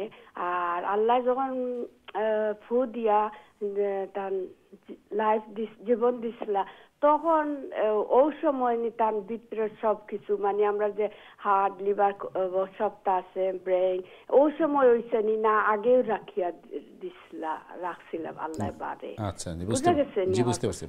দ্বিতীয় প্রশ্ন বলেন। ওকে, আর একটা প্রশ্ন হইল, আমরা এখানে ফেরেশতা জিন তারা দেখতে পারি না, আর তারা দেখতে পারে, ওটা ও দুইটা প্রশ্ন। খুবই সুন্দর প্রশ্ন করেছেন, গুরুত্বপূর্ণ জিনিস। আপনি যে পড়াশোনা করেন তার আপনার প্রশ্ন থেকে আমরা বুঝতে পারছি। জাযাকাল্লাহ খাইরান। আল্লাহ আমাদের সবাইকে তৌফিক দান করুক ইসলাম সম্বন্ধে জানার জন্য, বোঝার জন্য। জাযাকাল্লাহ খাইরান। মহতারাম, খুবই গুরুত্বপূর্ণ প্রশ্ন করেছে আমাদের বোন নিয়মিত কলা নিয়মিত দর্শক। যেমন প্রথম যে প্রশ্নটা, যে সৈয়দনা আদম আলা নবীন আলাইহিস সালাম রে আল্লাহ সুবহানাহু তাআলায় সৃষ্টি করিয়া জান্নাতর মাঝে রাখছিলা। তো এই জান্নাত রাখার অর্থ হইল, এখানেও কিন্তু বেশ কিছু প্রশ্ন আছে যে জান্নাত বলতে আল্লাহ সুবহানাহু তাআলা কোন জান্নাত রাখছিলা। যদি আমরা কই যে মরার পরে হাসর নসরের পরে যে জান্নাত হইব ও জান্নাত আল্লাহ রাখছিলা, তাইলে এখানে একটা প্রশ্ন জাগে, এই জান্নাত তো ওপেন হয়েছে না। তো জান্নাত ওপেন না হওয়ার আগেই আদম আলাইহিস সালাম রে আল্লাহ জান্নাত রাখলা কিভাবে? না আল্লাহ সুবহানাহু তাআলা এটা দুনিয়ার কোনো জায়গাত আদম আলাইহিস সালাম রে রাখছিলা যেটারে জান্নাত হিসেবে উল্লেখ করছেন। এটা তাফসীর কারকগণের ভিন্ন মত আছে, তবে অথেন্টিক যেটা এটা হইল যে আল্লাহ সুবহানাহু তাআলা জান্নাতের এরিয়াত রাখছিলা। কারণ আমরা জানি রাসূল করিম সাল্লাল্লাহু আলাইহি ওয়াসাল্লাম মেরাজও গেছলা, প্রথম আসমান, দ্বিতীয় আসমান, তৃতীয় আসমান, চতুর্থ আসমান, পঞ্চম, ষষ্ঠ, সপ্তম আসমান পর্যন্ত আল্লাহ রসুলে সফর করছেন এবং এক এক আসমানে এক রকমের দেখা হয়েছে। সপ্তম আসমান যাওয়ার পরে ইব্রাহিম আলা নবীন আলাইহিস সালামের সাথে আল্লাহ রসুলের দেখা হয়েছে এবং বাইতুল মামুর দেখছেন, সিদরাতুল মুনতাহা দেখছেন। তো ইনত পরিবেশ আছে, সম্ভবত এই সমস্ত এরিয়াত আদম আলাইহিস সালামের রাখা হয়েছিল। তো যেহেতু এই সমস্ত এরিয়াও জান্নাতের এরিয়া, এর লাগে এটারে হয়েছে আদম আলাইহিস সালাম রে জান্নাত রাখা হয়েছে। তার কারণ হইল, আপনি যদি একটা বিশাল বাড়ি বানায়েন বা প্যালেস বানায়েন, আর এটার যদি আপনি ওই যে ইয়ার্ড আছে অথবা তার যে ব্যালকনি আছে এইটার মাঝেও তখন প্যালেসও আসলা। তো জান্নাতের এরিয়ার মাঝে আদম আলাইহিস সালাম রাখা হয়েছিল। এখন আপনার প্রশ্ন হইল আদম আলাইহিস সালাম রে আল্লাহ সুবহানাহু তাআলা কেন লাগি জায়গাতে রাখছিলা? তো আল্লাহ সুবহানাহু তাআলা খেনে রাখছিলা, এটা তো আল্লাহ সুবহানাহু তাআলা বালা জানেন। এখানে আল্লাহ সুবহানাহু তাআলা আহকামুল হাকিমিন, আল্লাহ সুবহানাহু তাআলার হিকমত আমরা আপনার সংকীর্ণ নলেজ দিয়া অনুধাবন করা সম্ভব নাই। তবে গবেষণা থেকে যেটা বাহির হইয়া আয়, উলামায়ে কেরাম এবং হাদিসের গবেষণা যেটা বার হইয়া আয়, যে কেউরে যদি আপনি কোনো দায়িত্ব দেন, দায়িত্ব দেওয়ার আগে তারে প্রশিক্ষণ করা লাগে, তারে ট্রেনিং দেওয়া লাগে এবং প্রশিক্ষণের মাধ্যমে প্রশিক্ষণ দিয়া এরপরে দায়িত্ব দিতে হয়। তো যেহেতু আদম আলাইহিস সালামের আল্লাহ সুবহানাহু তাআলা পৃথিবীর খলিফা হিসেবে নিয়োগ করবা, সেহেতু আদম আলাইহিস সালামের প্রশিক্ষণ দরকার আছিল। এর কারণে আল্লাহ সুবহানাহু তাআলা আদম আলাইহিস সালামরে এই জায়গার মাঝে রাখিয়া আল্লাহ সুবহানাহু তাআলা কইছেন যে আদম যেন ইচ্ছা মনে যাও, যা কিছু খাও, কোনো অসুবিধা নাই, তোমার উপরে কোনো বাধ্যবাধকতা নেই। লা তাকরাবা হাদিস শাজারা, এই গাছের দ্বারে কাছেও যেও না। এই গাছের দ্বারও কাছে গেলে কি হইব এটা আল্লাহ ব্যাখ্যা দিচ্ছেন না। আল্লাহ কইছেন যে এই গাছের দ্বারে কাছে গেলে তুমি সীমালঙ্ঘন করে নিবাই। তো এরপরে তো আমরা যা জানি যে আদম আলাইহিস সালামে ফল খাইছিলা, ফল খাওয়ার বাদে আদম আলাইহিস সালাম দুনিয়াতে আইছেন। এতে বুঝা যায় আল্লাহ সুবহানাহু তাআলা আদম আলাইহিস সালামের মাধ্যমে আমরারে শিক্ষা দিছেন যে আল্লাহর যে হুকুমটা আছে এটা আমরা যুক্তিতে আউকার না আউক, আমরা বুঝি আর না বুঝি, আমান্না সাল্লাম না, আল্লাহর হুকুমরে উপরে সারেন্ডার করে লওয়া, এটা হলো একজন মুমিনের খাম। কারণ আদম আলাইহিস সালামের আল্লাহ বুঝাইছেন কথা যে যেখানে ইচ্ছা অন যাও, যা ইচ্ছা তা খাও, কোনো অসুবিধা নাই। লা তাকরাবা হাদিস শাজারা, এই গাছের দ্বারে কাছেও যাইও না। এর মানে আল্লাহ বুঝাইছেন আমি যেটা হুকুম কর্ম ওটাই তোমরা লাগি মঙ্গল এবং কল্যাণকর। এটা তুমি বুঝো আর না বুঝো, যেভাবে আমরা লাগি ফরজ বিধান আছে, হারাম আছে যে হারাম থেকে বাঁচতে হইব, আর ফরজ বিধান পালন করতে হইব, আমরা কোনটা মানবো কোনটা মানতাম না, এটা আল্লাহ নির্দেশ দিয়েছেন। আমরা বুঝি আর না বুঝি আল্লাহর হুকুমরে মানা। সুতরাং এই কারণে আল্লাহ সুবহানাহু তাআলা আদম আলাইহিস সালাম রে জান্নাত রাখিয়া আদম আলাইহিস সালাম রে প্রশিক্ষণ দিছেন, আর আমরা রে শিক্ষা দিছেন আদম আলাইহিস সালাম থেকে আমরা যাতে শিক্ষা নিতে পারি। নাম্বার 2, আপনি যেটা কইছেন যে আদম আলাইহিস সালামের বডির ভিতরে রূহ ঢুকানির বাদে বডির যে অন্যান্য পার্ট যেগুলো আছে, যেমন কিডনি, বাল্ব অথবা অঙ্গ প্রত্যঙ্গ যেগুলো আছে, এগুলো ওই সময় দেওয়া হয়েছে না আগে দেওয়া হয়েছিল? আসলে বডি যখন আল্লাহ বানাইছেন তো বডির মধ্যে সব কিছু ফিট করে আল্লাহ বানাইছেন, কিন্তু আল্লাহ কইছেন ফানাফাখতু ফীহি মির রূহি ফাকাউ লাহু সাজিদিন, যখন আদমের ভিতরে আমি রূহ রে ফুঁকি দিলাইমু, সাথে সাথে তোমরা এই সম্মানার্থে আদমের সামনে রেখে সিজদা করো। তাইলে বোঝা গেল আদম আলাইহিস সালামের বডির ভিতরে সব কিছু আসিল, আপনার অঙ্গ প্রত্যঙ্গ যা আছে, কিন্তু এটা কার্যকারিতা শুরু করছে না। যখন আল্লাহ রূহ ঢুকাই দিছেন তখনই তার বডি কার্যকারিতা শুরু করে দিছে। কারণ আমরার বডির ভিতরে যা কিছু আছে, যত সময় রূহ আছে অত সময় কার্যকারিতা করে, রূহ বাহিরিয়া গেলে কিন্তু এটা আর কোনো কার্যকারিতা করে না। এর কারণ হাদিসের মধ্যে আছে যে আদম নবীন আলাইহিস সালামরে যখন আল্লাহ রূহ প্রবেশ করাইছেন, তখন রূহ যখন আদম আলাইহিস সালামের ব্রেইন এবং নাভির মধ্যে গিয়ে পৌঁছছে, তখন আদম আলাইহিস সালামের এসি আইছে। আর এসি আওয়ার সাথে সাথে আদম আলাইহিস সালামে কইছেন আলহামদুলিল্লাহ, ফেরেশতা হলে কইছেন ইয়ারহামুকাল্লাহ, এরপর আদম আলাইহিস সালাম আবার কইছেন ইয়াহদিকুমুল্লাহ ওয়া ইসলিহু বালাকুম। তখন আল্লাহ কইছেন এইটাই তোমার সন্তান হলে লাগি পরস্পর একজনে আরেকজনের ওয়েলকাম জানানি হাসি দিলে। তাইলে বোঝা গেল আদম আলাইহিস সালামের বডির ভিতরে সব কিছু ফিট করে রাখি দেওয়া হয়েছে লাগে, আর রূহ দেওয়ার সাথে সাথে আদম আলাইহিস সালামের বডি কার্যকারিতা শুরু করছে। এমনকি তাফসীরের কিতাবে লেখা হয়েছে যে আদম আলাইহিস সালামের রূহ যখন নাভিত গিয়ে পৌঁছছে তখন আদম আলাইহিস সালাম উঠতে চাইছে। কারণ দেখবা যে মানুষ স্বভাবত এই একটু কি চায়, দ্রুত চলতে চায়। এর কারণে আল্লাহ কইছেন খলিকাল ইনসানু আজুলা, আমি মানুষের সৃষ্টি করছি কিন্তু খুব তাড়াহুড়া করে মানুষে। তো আদম আলাইহিস সালামের রূহ নাভিত আওয়ার লগে লগে তাই উঠতে চাইছেন, তখন ফেরেশতা হলে কইছেন না এখনও কি হয়েছে না, আরও সময় লাগবে। অর্থাৎ ফাওয়ের নখ পর্যন্ত যদি না পৌঁছে তখন তো আদম আলাইহিস সালাম সারা বডি কার্যকারিতা শুরু করতো নাই। তো এর কারণে আপনি যে প্রশ্ন করছেন যে আদম আলাইহিস সালামের বডির ভিতরে বা আমরা যে পার্টসগুলো আছে এগুলো আগ থেকে ফিট করা আসিল না রূহ দেওয়ার বাদে? আসলে এগুলো আগ থেকে ফিট করা আসিল, রূহ দেওয়ার বাদে এইগুলা ওয়ার্ক শুরু করছে, কার্যকারিতা শুরু করছে। আশা করি ক্লিয়ার আছে ইনশাআল্লাহ। পরের প্রশ্ন কি? যে খুব ইন্টারেস্টিং প্রশ্ন যে আমরা জিন ফ্রেশ থেকে দেখতে পারি না, তারা তো আমরা দেখতে পারি, কারণটা কি? জি, আসল বিষয়টা হইল যে ফিরিস্তা এবং জিন, ফিরিস্তা নূরের তৈরি। তো নূর বলতে মানে লাইটের যে আলো আমরা যে ফোকাস যেটা থেকে এটার তো কোনো সময় ধরা যায় না। আর জিন জাতি আগুনের স্ফুলিঙ্গ থেকে তৈরি, এটারও ধরা যায় না। তো এটা মানে নূর এবং আগুনের স্ফুলিঙ্গ এটা বেশি সূক্ষ্ম হওয়ার কারণে আমরা দেখতে পারি না। এক্সাম্পল হিসাবে আমরা যেলাম মখলুক, পিপিলিকাও একটা মখলুক, কিন্তু আমরা পিপিলিকারে দেখি, পিপিলিকা আমরা দেখতে পারি না। কেন? আমরার তুলনায় পিপিলিকা একেবারে সূক্ষ্ম। তো ঠিক একইভাবে ফিরিস্তা এবং জিন সূক্ষ্ম হওয়ার কারণে আমরা দেখি না।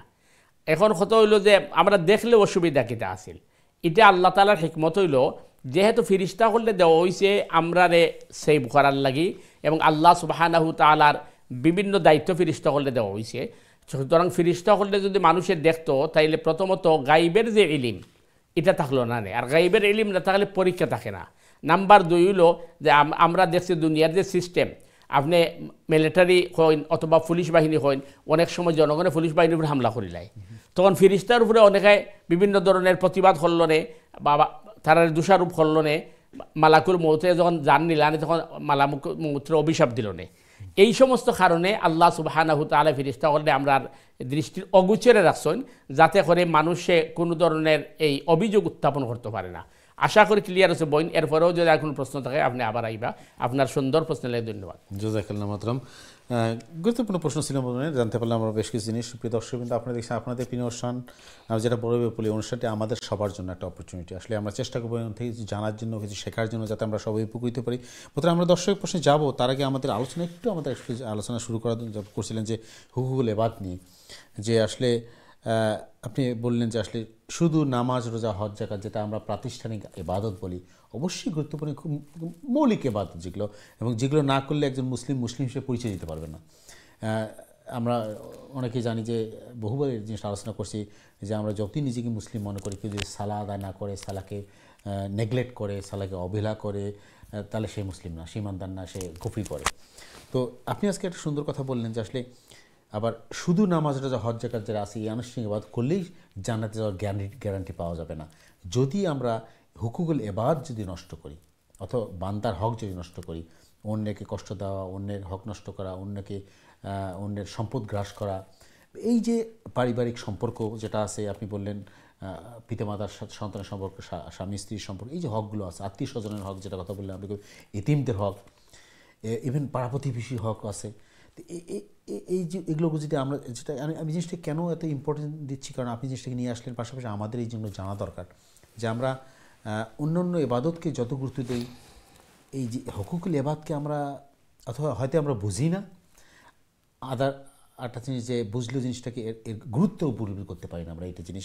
তা আমরা একটু আমরা জানতে আসলে জানাতেন মহতারাম যে আমাদের আসলে কী করা উচিত, আমাদের এই হুকুকুল ইবাদতকে মেনে চলার জন্য আমাদের সেটা ব্যক্তি জীবন হোক, পারিবারিক জীবন, সামাজিক জীবন, আমাদের কীভাবে চলা দরকার একটু বলতে। দেখেন এখানে দুটি জিনিস। একটা জিনিস হচ্ছে যে আপনি যেটা বলছেন, আসলে হুকুকুল ইবাদরে অনেকে ইবাদত মনে করে না। মেইন পয়েন্টটাই যদি আমরা ইবাদত মনে করতাম তাহলে তো এই জিনিসটা গুরুত্ব দিতাম। আমি মনে করেন আমার আত্মীয় স্বজন বা পরিচিত মহলের বিয়ে শাদী অথবা বিভিন্ন অনুষ্ঠানে গেছি, গিফট নিছি, ওরা গিফট দিছে, আমি মনে করি এটা সামাজিকতা, এটি হলো আমাদের ভুল।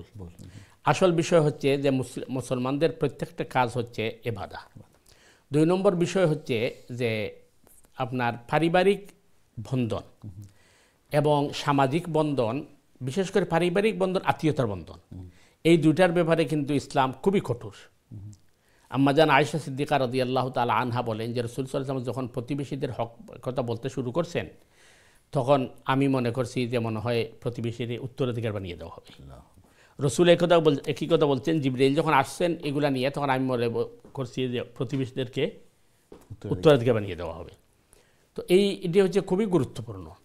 এখন একটা হচ্ছে আমরা দিন বুঝি না, আরেকটা হচ্ছে আমরা ওই দিন বোঝার পরেও হিংসাত্মক কারণে, জেলাস হওয়ার কারণে, ব্যক্তিগত স্বার্থ অথবা শয়তানের প্ররোচনায় পড়ে আমরা এগুলাকে কিন্তু গুরুত্ব দিচ্ছি না। কারণ সবচেয়ে বড় দুর্ভাগ্যের বিষয় হচ্ছে যে আপনি দেখবেন স্বভাবত আমাদের সমাজে এক সময় বা এখনো আছে মা বোনরা বেশি নির্যাতিত হন, কিন্তু এই দেশে কিন্তু আমাদের বাঙালি কমিউনিটি এখন আধুনিক যুগে পুরুষরা বেশি নির্যাতিত। তার কারণ প্রকাশ হয়, কারণ এই দেশে মানে আইনি সুবিধা এগুলো থাকার কারণে। কারণ আমরা যখন মানে এই অনিয়ারে কথাবার্তা বলি, তো অনেক সময় দেখা যায় যে অনেক মানে ভাই বা বোন রাস্তাঘাটে পাওয়া যায়, তো তারা অনেক সময় দুঃখ প্রকাশ করেন। আমি কালকেও একজন ভাইকে পাইছি, তার ফ্যামিলির ব্যাপারে তিনি আমাকে বলতেন খুবই কষ্টে আছেন, অথচ আত্মীয়র মধ্যে বিবাহ করছেন, করার পরে এখন মনে করেন প্রায় বিচ্ছিন্ন হয়ে যায়। এইভাবে আমাকে এই ধরনের কয়েকজন কথা বলছে, এরকম অবস্থায় আত্মীয়র মধ্যে বিবাদ হয়েছে এবং এমন মানে দুই পক্ষের পারিবারিক অবস্থা এমন অবস্থা হয়ে গেছে যে মানে তার মানে বন্ধন থাকে না। কারণ এটা হয় মহতারাম, আমি যেটা আমাকে যে বলছেন সেটা হলো যে মানে এটা ইন্টারফেয়ার, মানে হয়তো দেখবেন যে ছেলের পক্ষের পরিবার অথবা মেয়ের পক্ষে তারা এত বেশি ইন্টারফেয়ার করতেছে ওই ছেলের মেয়েদের সংসারে যে তারা নিজের সংসার ঠিকভাবে চালাতে পারতেছে না। কারণ একটা আসলে এই জিনিসটা আমাদের মহতারাম একটু আমাদের একটা বিষয় আলোচনা করা দরকার। প্রিয় দর্শক অবশ্যই আপনারা আসেন যে ইসলাম কোনোভাবে এটা অ্যালাউ করে না যে একটা ছেলে মেয়ের যখন বিবাহবদ্ধ হয়ে যায় তাদের সংসারকে অন্য কেউ আসে ইন্টারফেয়ার করুক। একজন মহিলা সাহাবিয়া ছিলেন বুরিদা রাদিয়াল্লাহু তাআলা আনহা। তো বুরিদা রাদিয়াল্লাহু তাআলা আনহার সাথে তার স্বামীর একটু মনোমালিন্য হচ্ছে, দূরত্ব হয়েছে, তখন তারা একটু সেপারেট হয়েছেন। তো বুরিদা রাদিয়াল্লাহু তাআলা আনহার স্বামী মদিনার বাজারের গলিতে হারছেন আর বিচ্ছিন্নতার গীত গাইছেন, গান আর কি গান। ওইটা রসুল করিম সাল্লাল্লাহু আলাইহি ওয়াসাল্লাম শোনার পরে তাকে ডাকছেন এবং জিজ্ঞেস করছেন কি, বলে ইয়া রাসূলুল্লাহ আমার তো এই অবস্থা। তো রসুল করিম সাল্লাল্লাহু আলাইহি ওয়াসাল্লামের খুবই দুঃখ লাগছে। আল্লাহ রসুল সাল্লাল্লাহু আলাইহি ওয়াসাল্লাম ঘরে আসার পরে বুরিদা রাদিয়াল্লাহু তাআলা আনহারে ডেকে আনছেন। এনে বললেন যে তোমার হাজবেন্ড দেখছি মানে বিচ্ছিন্নতার গীত গাইয়া মদিনার বাজারে হাঁটতেছে, তো তুমি কি মনে করো না তার সাথে তোমার মানে মিলে যাওয়াটা উত্তম? তো বুরিদা রাদিয়াল্লাহু তাআলা আনহা জিজ্ঞেস করছেন, ইয়া রাসূলুল্লাহ এটা আপনার হুকুম, অর্ডার না আপনার পরামর্শ? চিন্তা করছেন দেখেন। তো বুরিদা রাদিয়াল্লাহু চিন্তা করে যদি আল্লাহ রসুল বলেন যে আমার অর্ডার তাইলে তো আমার মানতেই হবে, আর আমার ঈমান চলে যাবে। আল্লাহ রসুল তো রসুল করিম সাল্লাল্লাহু আলাইহি ওয়াসাল্লাম বলছেন বুরিদা এটা আমার অর্ডার নাই, আমার পরামর্শ। কারণ আল্লাহ রসুল চিন্তা করছেন যে যদি আমি বলি যে এটা আমার হুকুম আর সে যদি মিলে আর পরে যদি সে কষ্ট হয় তাহলে তো আমি দায়ী হয়ে যাব। কারণ এর আগে কিন্তু যায়েদা রাদিয়াল্লাহুর বিবাহের ঘটনা ঘটছে। তো আল্লাহ রসুল সাল্লাল্লাহু আলাইহি ওয়াসাল্লাম বলছেন না এটা আমার পরামর্শ, এটা আমার হুকুম নয়। বুরিদা রাদিয়াল্লাহু তাআলা আনহা বলছেন, ইয়া রাসূলুল্লাহ আমি আপনার পরামর্শকে শ্রদ্ধা করি। তবে আমি মানতে পারছি না। চিন্তা করেন, তাহলে এতে বোঝা যাচ্ছে মুরব্বীদের পরামর্শ আপনি শ্রদ্ধার সাথে আপনি না মানার অধিকার আছে। কারণ পরামর্শ মানে কি? অ্যাডভাইস। অ্যাডভাইসে মানা আমার অধিকার আছে, কিন্তু আপনি মুরব্বীরে ইগনোর করতে পারেন না।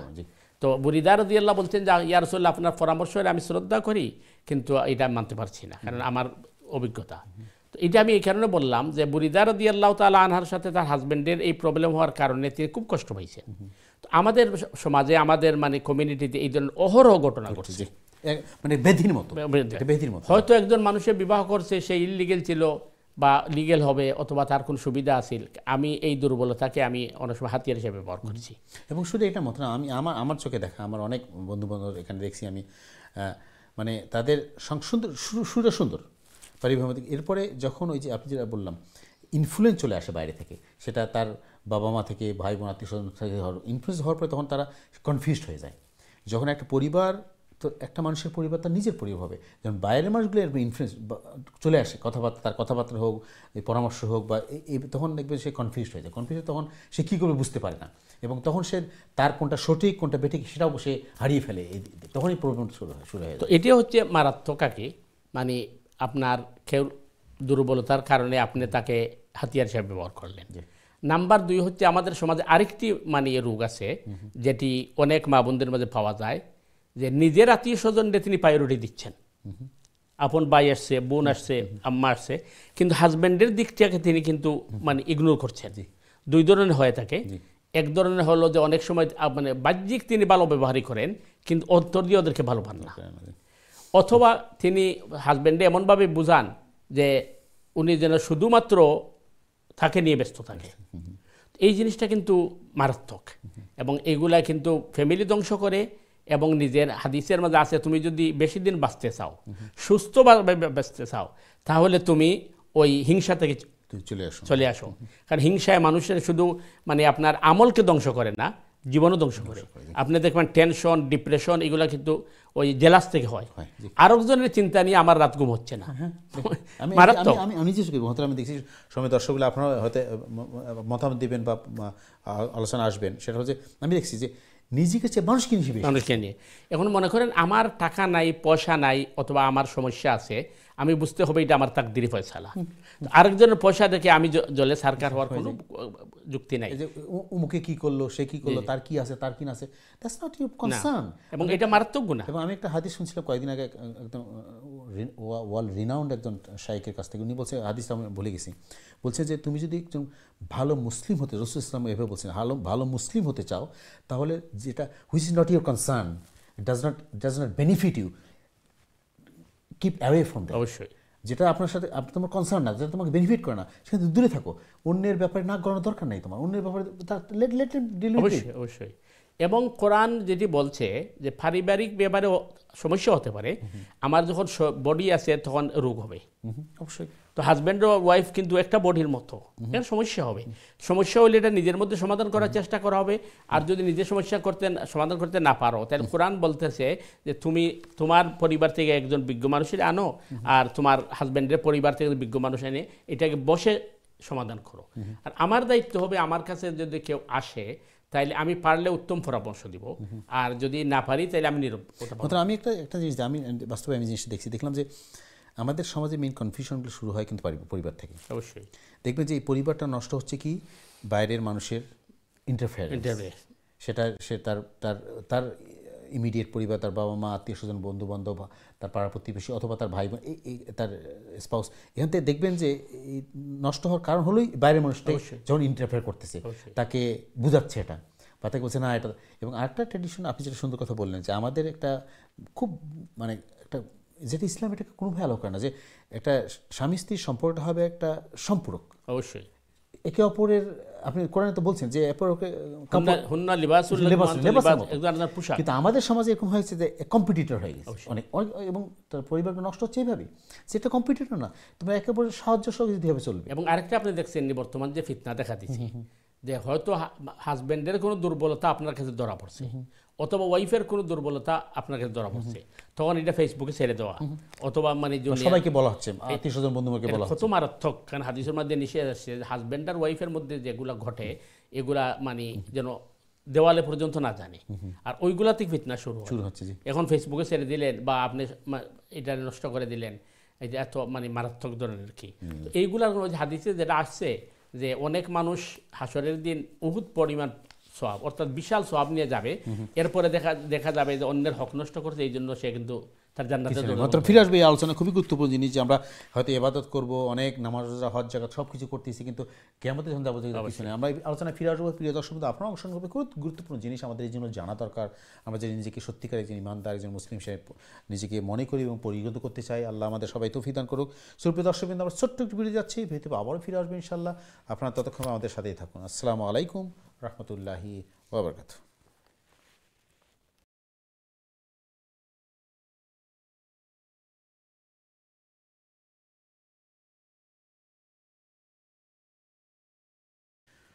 আসসালামু আলাইকুম রহমতুল্লাহি ওয়া বারাকাতুহু। দিন টিভির সময় দর্শকবৃন্দ, বিরতির পরে আবার আপনাদের স্বাগত জানাচ্ছি আপনাদের প্রিয় অনুষ্ঠান দিন সমাধানে। আজকের অনুষ্ঠানের শেষ পর্ব। প্রিয় দর্শকবৃন্দ, যারা এই মুহূর্তে টিভি সিরিজের সামনে অথবা অনলাইনে আমাদের অনুষ্ঠানে যোগদান করছেন, আপনার সবাইকে স্বাগতম বরবাদ।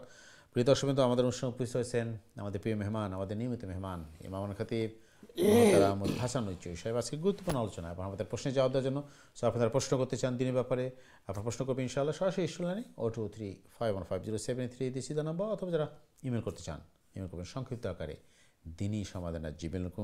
মাত্র আমরা আলোচনা ছিলাম, তার আগে আমরা একটু দুইটা অনলাইনে প্রশ্ন নিয়ে আসি। আমাদের কোন প্রশ্ন করছেন, এটা খুব ইন্টারেস্টিং জিনিস, যে বলছে যে আমরা যদি আমরা জান্নাতে যাই আলহামদুলিল্লাহ, তাহলে আমরা কি আমাদের এই জিন্দিগির যে বাড়িঘর আমরা দেখতে পারবো কিনা, ফিরে আসতে পারবো কিনা, আমাদের যে পুরাতন ইতিহাস যে মেমোরি সেই জায়গাগুলো ঘুরে বেড়াতে পারবো কিনা? আসল বিষয় যে কিয়ামতের সময় কোরআন যেটি বলছে যে ইসরাফিলের ফুৎকারের মাধ্যমে সব কিছু ধ্বংসলীলায় রূপান্তরিত হবে, তখন তো এই বাড়িঘর এমনি থাকবে না। এরপরে আবার নতুনভাবে এটাকে সাজানো হবে জান্নাতের উপযোগী করে। এখন বিষয় হচ্ছে জান্নাতের উপযোগী করে এটাকে মানে সাজানো হবে। তো জান্নাতের এমনকি আপনি মনে করেন একজন মানুষ দুনিয়ায় যদি সে বসবাস করে, হাজব্যান্ড এবং ওয়াইফ তো জান্নাতে থাকবে, তো ওই তার দুনিয়ার যে ওয়াইফ উনিই তো সেখানে থাকবে, কিন্তু তার ক্রাইটেরিয়া তেমন থাকবে না। কারণ ওইখানে তো বলা হচ্ছে ওইখানে মনে করেন কোনো ধরনের নোংরা জিনিস থাকবে না, যেমন আমাদের মনে করেন ওই যে নাক দিয়ে সর্দি পরে কাশি হয়, এগুলো হবে না, ঘুম নাই এবং মহিলাদের পিরিয়ড থাকবে না। তাইলে বোঝা গেল নতুনভাবে তাকে তৈরি করা হবে জান্নাতের উপযোগী। এখন তার পুরানো স্মৃতিতে মানে উনি দেখতে পারবেন কিনা, এটা বিষয় হলো যে ওই সময় তার স্মরণ হবে কিনা, এটা একটা প্রশ্ন। এখন হয়তো দুনিয়ার মানে এই চিন্তা আছে, যদি মনে করেন ওনার ওই সময় স্মরণ হয়, তাহলে কোরআন বলতেছে ওয়ালাকুম ফিহা মা তাশতাহি আনফুসুকুম ওয়ালাকুম ফিহা মা তাদদাউন, তোমরা যা চাইবে তাই আমি তোমাদেরকে দিব। সুতরাং মানে এক কথায় সবকিছু ক্লিয়ার, মানে জান্নাত এমন একটা জায়গা যেখানে মানে আপনি যা চিন্তা করবেন, যা চাইবেন, আল্লাহ সেটাই করে দিবে। ওনার এই প্রশ্নটা যদি ওইখানে আসে উনি পাবেন, অসুবিধা কি? জাযাকাল্লাহ, খুবই গুরুত্বপূর্ণ প্রশ্ন ছিল, ইন্টারেস্টিং প্রশ্ন। জাযাকাল্লাহ। আরেকটা প্রশ্ন আমাদের এক ভাই করছেন, খুবই ইম্পর্টেন্ট জিনিস বলছেন যে আমার মেয়ে সেকেন্ডারিতে ভর্তি হবে, কিন্তু এখন এটা কি গার্লস স্কুলে দেওয়া না কম্বাইন স্কুলে দেওয়া ভালো হবে, এটা একটু আলোচনা করতেন ভাই। গার্ল স্কুলে দেওয়া তো অবশ্যই ভালো হবে, তার কারণ হলো যে এটা ফিতনার যুগ এবং মনে করেন মানে এটা সমস্যার যুগ, আর পুরুষ মহিলা মিক্স থাকাটা তো অনেক সময় ফিতনা তৈরি হয়। তো সুযোগ যদি থাকে, সুবিধা থাকে, তাহলে অবশ্যই গার্ল স্কুলে দেওয়ার চেষ্টা করুন, এবং গার্ল স্কুলে দিলে তো সব দিক দিয়ে ভালো। আশা করি যে কী হবে, যদি গার্ল স্কুল ভালো রেজাল্ট রাখে, এই ধরনের কিন্তু লন্ডন সিটিতে অনেক গার্ল স্কুল আছে যেখানে বিভিন্ন ভালো রেজাল্টগুলো দিচ্ছে। তো মেয়েদের জন্য গার্ল স্কুল উত্তম, ছেলেদের জন্য তো বয়েজ স্কুল উত্তম। জাযাকাল্লাহ মোহতারাম সম্মানিত ভাই, আপনার প্রশ্নের জন্য ধন্যবাদ। জাযাকাল্লাহ খাইরান। মোহতারাম, আমরা যে আলোচনায় ছিলাম সেই আলোচনা যেন আমরা ফিরে আসি হুকুকুল ইবাদ নিয়ে, আমরা যেটা বলছিলেন যে এই জন্য কিন্তু আমাদেরকে এই বিষয়গুলো বুঝতে হবে। আমাদের সমাজে মোহতারাম মেইন প্রবলেম হচ্ছে আমাদের এই বোঝাটা হচ্ছে না। নাহলে এই যে আমাদের পারিবারিক সমস্যা বলেন, আমাদের সামাজিক সমস্যা, এটা সামাজিক ব্যাধির চলে আসছে আমাদের, যে স্পেশালি এই ওয়েস্টার্ন কান্ট্রিতে বসবো, এবং ইভেন বাংলাদেশেও একই অবস্থা, এখন সব জায়গায় অবস্থা হচ্ছে। জি, তো এই জন্য প্রথমত হইলো মনে করেন প্রত্যেকেই একটু ছাড় দেওয়ার মন মানসিক থাকতে হবে। কারণ আমি তো ফিরিস্তা নই, আমার মধ্যে মনে করেন ভুল ত্রুটি ভুলভ্রান্তি থাকবে, থাকবে, খুবই স্বাভাবিক। এবং অনেক সময় কিন্তু মানুষ হিসাবে সবসময় মানুষের মন মেজাজ সমান থাকে না, তো এটা আমাকে ছাড় দিতে হবে। একইভাবে আমার ওয়াইফ যদি থাকে, তো এটাও বুঝতে হবে সেও মানুষ, তো তারও তো কি থাকে, একে অপরে ছাড় দেওয়ার চেষ্টা করতে হবে। আর যদি কোনো ধরনের সমস্যা ক্রিয়েট হয়, তো নিজের মধ্যে এটা শেষ করার চেষ্টা করতে হবে, এবং কেউ যেন কারো ওপর জুলুম না করে, এটা হলো সবচেয়ে বড় জিনিস। কারণ এই সবগুলা জিনিস কিন্তু একেবারে খড়ায় গন্ডা হিসাব নেওয়া হবে। আপনি দেখেন ওই সূরা মুজাদালার মধ্যে আছে, একজন মহিলা আল্লাহ রসুল সাল্লাল্লাহু আলাইহি ইসলামের কাছে আসছেন, বৃদ্ধা মহিলা। তো ওই মহিলাকে তার হাজবেন্ড তালাক দিবেন এবং কি করছেন, তো মহিলা এসে আল্লাহ রসুল সাল্লাল্লাহু আলাইহি ইসলামকে বলছে যে ইয়া রাসূলুল্লাহ, আমি কিন্তু আমার জীবনটা তাকে দিয়ে দিছি, এখন আমার তো আর কোনো কিছু নেই, শেষ বয়স, এখন সে আমাকে তালাক দিবে। রসুল করিম সাল্লাল্লাহু আলাইহি ইসলাম হয়তো তাকে বুঝাইতেন যে তুমি তালাক দেও বা এমনি থাক, তুমি তোমার তো জীবন শেষ, তুমি কষ্ট করে থেকে যাও। এর আগে আল্লাহ সুবহানাহু তাআলা আয়াত নাযিল করে দিচ্ছেন, কাদ সামি আল্লাহু কাওলাল্লাতী তুজাদিলুকা ফি যাওজিহা ওয়া তাশতাকি ইলাল্লাহ। মানে এই ঘটনার চলাকালীন সময়ে আল্লাহ চলে আসছে। আল্লাহ বলতেছেন, ইয়া রাসূলুল্লাহ, আপনার সাথে যে মহিলাটা বিতর্ক জড়াচ্ছে, আমি কিন্তু আল্লাহ আসমান থেকে শুনেছি। তো এবার এরপরে ইতিহাস পাওয়া যায় কি, যে সৈয়দনা উমর ফারুক রাদিয়াল্লাহু তাআলা আনহু কত পাওয়ারফুল ছিলেন। তো কারণ হাদিসে আসছে শয়তান পর্যন্ত উমর যে রাস্তা দিয়ে যেত না।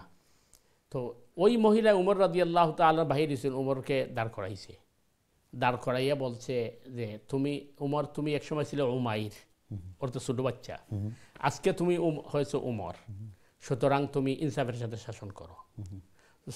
সাথে সাহাবী চিন্তা করলেন মহিলার সাহস কি, তো জিজ্ঞেস করেন আমির মহিলাটা কে। তো উমর রাদিয়াল্লাহু তাআলা আনহু বললেন যে এই মহিলার কথার সাথে সাথে আল্লাহ আয়াত নাযিল করে দিচ্ছেন, এই জন্য মহিলা যদি আমাকে বলতো আমি এখানে বসে থাকতে, আমি সারাদিন বসে থাকতাম। সুতরাং এতে বোঝা গেল যে প্রত্যেকটা জিনিস আল্লাহ সুবহানাহু তাআলার ইলমের মধ্যে আছে, এবং আমরা মজলুম যারা, মজলুমের কান্না বা মজলুমের ফরিয়াদের ব্যাপারে হাদিসে আসছে ওই কোন পর্দা থাকে না। এখন মজলুম হাজব্যান্ড হইতে পারে, ওয়াইফ হতে পারে, ভাই হতে পারে, বোন হতে পারে, এবং আত্মীয় স্বজনের মধ্যে বা ব্লাড কানেক্টেডের মধ্যে যদি মজলুম হয়, তো তার বদ্ধ আরও পাওয়ারফুল। এই জন্য এই বিষয়ে আমাদেরকে সতর্ক থাকা দরকার, এবং আমরা কিন্তু এই জিনিসের মধ্যে আমরা বেশি অবহেলা করছি। আমরা মনে করি যে নামাজ রোজা হজ যাকাত করছি, অসুবিধা কি, পার হয়ে যাব, কিন্তু এটা কিন্তু কিনা, কারণ সিলা রেহমি, এটা আত্মীয়তার বন্ধন অটুট রাখা, এটা ফরজ। এবং আমার আত্মীয় স্বজন আমাকে কষ্ট দিলেও কিন্তু আমার দায়িত্ব হচ্ছে আমি ঠিক রাখা, আমার জবটা অবশ্যই।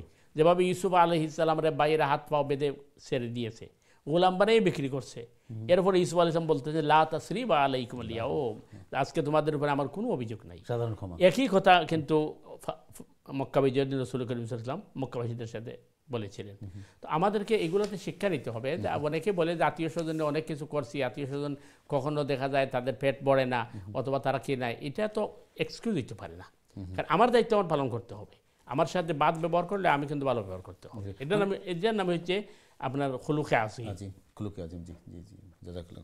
মানে কথাটা এরকম, সুপ্রদর্শক অবশ্যই আপনারা আমাদের সাথে আছেন যে আমরা এই জিনিসগুলো একটু কেন বিস্তারিত করার চেষ্টা করছি, আলোচনা করে। আমাদের সমাজে এই সমস্যাগুলো একদম বেধির মতো, অবশ্যই। মানে আমাদের সংসার নষ্ট হয়ে যাচ্ছে, আমাদের সামাজিক বন্ধনগুলো নষ্ট হচ্ছে, আমাদের যে পারিবারিক এবং আমাদের আত্মীয় স্বজনদের বন্ধনগুলো আমরা চোখের সামনে দেখতেছি, এগুলো হচ্ছে। কারণ একটা শুধুমাত্র স্বার্থ এবং নিজের ইন্টারেস্ট, নিজের কি বলে একটা যে, এবং মানে নিজেকে বড় মনে করার একটা ভাব, হ্যাঁ আমি কেন তার কাছে ছোট হবো, বা আমি তার কাছে কেন যাব, এই যে একটা জিনিস। কিন্তু মুসলিম সমাজে এই আখলাক তো থাকা অবশ্যই উচিত না। এবং এটা অত্যন্ত বহুবার আপনি বলছেন যে একজন মুসলিম অফকোর্স সবসময় হাম্বল থাকবে, অবশ্যই, যে সে আল্লাহ এবং আল্লাহ রসুল যেভাবে বলছেন সেভাবে আমরা চলবো। নিজেকে বড় মনে করার কোনো স্কোপ তো আমাদের অবশ্যই। আল্লাহ আমাদের তৌফিক দান করে। প্রিয় দর্শকবৃন্দ, আপনারা যারা প্রশ্ন করতে চান দয়া করে প্রশ্ন করবেন, অথবা কোনো মতামত দিতে চান অবশ্যই আমরা চেষ্টা করব আপনার প্রশ্ন মতামত নিয়ে আলোচনা করার জন্য। মোহতারাম, আমরা একটু আমাদের আলোচনার, আপনি শুরুতে বলছেন যে একটা ধরে যে একটা যে আল্লাহর সাথে শরীক, আল্লাহ কোনো ক্ষমা করবেন না, এবং হুকুকুল ইবাদ যেটা ক্ষমা করবেন না। কিন্তু আমাদের আমরা নিজেকে মুসলিম দাবি করতেছি, ইমানদার দাবি করতেছি, কিন্তু দেখবেন যে আমরা নিজেকে বড় করার জন্য, আবার নিজেকে দানবীর করার জন্য, বা নিজে একজন পরেশগার হওয়ার জন্য মানুষকে দেখিয়ে দিয়ে অনেক কিছু করতেছি আমাদের সমাজে। যেমন প্রতি বছর অনেক উমরা করতে যাচ্ছি, বিশাল আয়োজন করে দান খয়রাত করতেছি, কিন্তু নিজের যে তাওয়াক্কুলটা, নিজের যে পরেশগারিটা গোপন রেখে আল্লাহর কাছে ফরিয়াদ করা, আল্লাহর প্রিয় বান্দা হওয়া, এর জন্য কোনো উত্তম পন্থা রাসূল আমাদের শিখিয়েছেন কিনা যদি আমাদের জানাতে একটু। দেখেন, প্রথম বিষয়টা হচ্ছে আপনি যেটা বলছেন যে শিরিক গুনাহ তো আল্লাহ মাফ করবেন না। তো শিরিকের মধ্যে তো স্তর আছে। একটাকে শিরিক আকবর বলা হয়, যেমন আপনি মূর্তির পূজা করা, গাছের পূজা করা, পাথরের পূজা করা, এগুলোর পূজা করা। তো স্বভাবত মুসলমান তো আর এগুলো করে না, কিন্তু কতগুলো আছে শিরিক ফিল ইবাদা, ইবাদতের মধ্যে শিরিক। যেমন সে দান খয়রাত করছে সওয়াব করার জন্য, বড় কোরবানি দিচ্ছে মানুষকে দেখানোর জন্য, হারাম পয়সা দিয়ে কোরবানি দিচ্ছে মানুষকে দেখানোর জন্য, হারাম সম্পদটাকে যাকাত বাহির করছে মানুষটাকে দেখা বলতেছে। তো এগুলা শুধু গুনাহ না, এক ধরনের শিরকের পর্যায়ে পড়ে, শিরক ফিল ইবাদা, সওয়াব করা হচ্ছে, সে আল্লাহর জন্য করে নাই। এই জন্য হাদিসের মধ্যে আসছে জাহান্নামকে উদ্বোধন করা হবে শহীদদেরকে দিয়া, বড় আলিমকে দিয়া এবং বড় পরেজগারকে দিয়া। তার কারণ কি, এই তার ইবাদতটা এটা কি ছিল না, আল্লাহর জন্য ছিল না। কারণ ওই যে আগের যে আমাদের বোন যে প্রশ্নটা করেছিলেন, যে আদম আলাইহিস সালামের ঘটনা তাই হয়েছে, যে আল্লাহ সুবহানাহু তাআলাকে অসংখ্য অগণিত সিজদা করছে ইবলিসে। হঠাৎ আল্লাহ কেন বললেন আদমকে সিজদা করো? কারণ আল্লাহ সুবহানাহু তাআলা জানেন সে যত সিজদা করছে একটু আল্লাহকে করে নাই। সে দেখাইছে আল্লাহকে করছে, কিন্তু সে এটা করছেই তাকে ফেরেশতারা যেন বড় পরেজগার মনে করেন। আর এই জন্য ইন্টারভিউ সামনে আনতে কিন্তু সে ফেল করছে। তো এই ধরনের ইন্টারভিউ পড়লে আমরাও কেউ হয়ে যাবো। এই জন্য আমাদের জন্য উচিত হবে যে আমরা ইবাদতের ক্ষেত্রে আমরা এই খুলুসিয়ত, লিল্লাহিয়ত এবং ইহসান তৈরি করা। যেমন ওই হাদিসের মধ্যে আছে, রাসূল করিম সাল্লাল্লাহু আলাইহি ওয়াসাল্লাম যখন সালাবা নামাজ শুরু করতেন, তখন তাকবীর তাহরিমার পরে, সানার পরে আল্লাহ রাসূল এই আয়াত পড়তেন, ইন্না সালাতি ওয়া নুসুকি ওয়া মাহইয়ায়া ওয়া মামাতি লিল্লাহি রাব্বিল আলামিন। নিশ্চয় আমার সালা, আমার কুরবানি, আমার হায়াত, আমার আল্লাহর জন্য। আর হাদিসে জিবরিল আল্লাহ রাসূল বলছেন, ইবাদত এমনভাবে করো কান্নাকা তারাহু ফাইল্লাম তাকুন তারাহু ফাইন্নাহু ইয়ারাক। তুমি যেন আল্লাহকে দেখছো অথবা আল্লাহর সামনে দাঁড়াইছো, যে এই ইয়াকিন নিয়ে তুমি ইবাদত করো। আমরা ফিরে আসবো মহতারাম, আমরা যখন ইবাদত করবো আমরা অ্যাটলিস্ট আমরা এটুকু প্রিটেন্ড করবো যে আল্লাহ আমাদের দেখতেছে ইনশাআল্লাহ। আমরা আলোচনা ফিরে আসবো, তার আগে চলে আসছে আমাদের সময় দর্শক আছে, দেখি কি আছে লাইনে। সময় দর্শক, আসসালামু আলাইকুম, আপনার প্রশ্ন করুন প্লিজ। আসসালামু আলাইকুম। ওয়ালাইকুম আসসালাম ওয়া রাহমাতুল্লাহ। জি, কি প্রশ্ন বলেন? আমার তিনটা প্রশ্ন ছোট ছোট বলেন। আমরা যদি উমরা যাই, গোড় থাকি যদি বেটিনতে তো ফিন্দের হাফরে হারাম, যদি গোড় থাকি হারাম বান্ধে যাই কি ঠিক আছে নি? ওকে, দ্বিতীয় প্রশ্ন বলেন।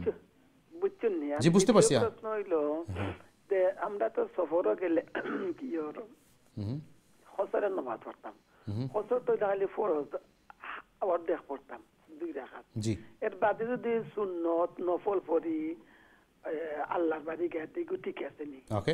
আর মাতাবের সামনে সব সময় থাকে কি মসজিদ হারাম হয়ে থাকি না, ঠিক আছে নি? কোন সময় যদি মাতাবের আগে দিয়ে পড়ি নামাজ আল্লাহর বাড়ির আগে দিয়ে, জি, তো ওখানটা ঠিক আছে নি? আচ্ছা, ঠিক আছে। আপনারা বুঝছেন? জি, বুঝতে পারছি আপনার প্রশ্ন, সুন্দর প্রশ্ন করছেন, জাযাকাল্লাহ খাইর। আসসালামু আলাইকুম। জাযাকাল্লাহ খাইর, আপনার প্রশ্নের জন্য ধন্যবাদ। জি মোহতারাম। জি, আপনার পয়লা প্রশ্ন হইল যে যদি গড় থাকি আপনি এহরাম বাইন্দা যান কি, তাইলে ঠিক আছে নি? যেহেতু মা বোনের লাগি এহরামের লাগি তেমন একটা মানে আপনার কষ্টকর নাই, আপনার নর্মাল পোশাক বা ড্রেস দিয়ে আপনি এহরাম মানবা, এই হিসাবে আপনি গড় থাকি এহরাম বাইন্দা যাইতে পারবা, কোনো অসুবিধা নাই। কারণ গড় থেকে এহরাম বান্ধিয়া গেলে আপনি আপনার লাগে সুবিধা। কিন্তু পুরুষের লাগে সাধারণত, বিশেষ করে ঈদেশের লাগে গড় থেকে এহরাম বান্ধিয়া না যাওয়া ভালা। তার কারণ হইল ঠান্ডার দেশ, ঠান্ডা লাগি যাব। কিন্তু মা বইনেরও তো আপনি জ্যাকেট বা কুট কিনতে পারবা, কোনো অসুবিধা নাই। তো মা বইনের লাগে গড় থেকে এহরাম বান্ধিয়া যাওয়ার মাঝে কোনো অসুবিধা নাই। 2 নম্বর যেটা আপনি কইছেন যে সফররত অবস্থায় যে ফরজ নামাজ তো 2 রাকাত পড়া হইব। ফরজ নামাজ 2 রাকাত বলতে 4 রাকাতই ফরজের 2 রাকাত পড়া হইব। মাগরিব তো 3 রাকাতই পড়তে হইব, আর ফজর তো 2 রাকাত আছে। যদি আপনি একা পড়েন অথবা আপনি যদি মুসাফির ইমামের পিছনে পড়েন। এখন আপনি মক্কা মুকাররমাত যাওয়ার বাদে আপনি যখন জামাতে নামাজ পড়বা তখন তো আর আপনি নামাজ অর্ধেক হইতো না, কারণ ওইখানে তো আপনি মুকিম ইমামের পিছনে নামাজ পড়বা। এখন আপনার প্রশ্ন হইল যে মুসাফির অবস্থায় আপনি যদি সুন্নত নফল বেশি পড়েন আর হোটেলে না থাকি আপনি যদি মাথাফর মাঝে বই থাকুন বা মাথাফর মাঝে আপনি যদি এই সুন্নত নফল বেশি পড়েন তাইলে ঠিক আছে কিনা। প্রথম বিষয় হইল যে বুঝতে একটা হইল যে মুসাফিরের লাগি সুন্নত নফল মাফ। সুতরাং কেউ যদি মুসাফির অবস্থায় সুন্নত নফল পড়েন তাইলে গুণ হইতো নাই, কিন্তু এক্সট্রা সওয়াব পাইতা নাই। এক্সট্রা সওয়াব ও কারণে পাইতা নাই যেহেতু মুসাফিরের লাগি সুন্নত নফল আল্লাহ মাফ করে দিছেন, আলাদা কোনো সওয়াব পাইতা নাই। 2 নম্বর বিষয় হইল যে হজের সময় বা উমরার সময় মক্কা মুকাররমাত যখন আপনি থাকবা তখন নফল সুন্নত বেশি পড়া বেশি লাভ না কোন আমল করা বেশি লাভ, এটা হলো বোঝার বিষয়। কারণ হাদিসও যেটা আইছে যে বায়তুল্লাহর মাঝে 1 রাকাত নামাজ পড়লে 1 লক্ষ রাকাতের সওয়াব, এটা কিন্তু সুন্নত নফলের ক্ষেত্রে নাই, এটা কিন্তু শুধু ফরজের ক্ষেত্রে। তো আপনি যখন মক্কা মুকাররমাত থাকবা তখন আপনার লাগি উমরারত অবস্থায় সবচেয়ে বেশি সওয়াব হইল তোয়াফ করার মাঝে। কারণ হাদিস হয় যে তোয়াফের মাঝে 60 নেকি, যদি সুযোগ থাকে তোয়াফ বেশি করার মাঝে সওয়াব বেশি। ও কারণে আপনি নফল নমাজ, কোরআন তিলাওয়াত, জিকির আজকার, তাসবিহ, তাহলিল দুনিয়ার যে কোনো জায়গায় করা যায়, কিন্তু তোয়াফ এমন একটা ইবাদত যেটা একমাত্র মক্কা মুকাররমা ছাড়া আর কোনো কারণে করা যায় না। যেহেতু অন্য কারণে করা যায় না, সুতরাং তোয়াফের মাঝে ফজিলত বেশি। তো তোয়াফ যত বেশি করতে পারবা তত লাভ।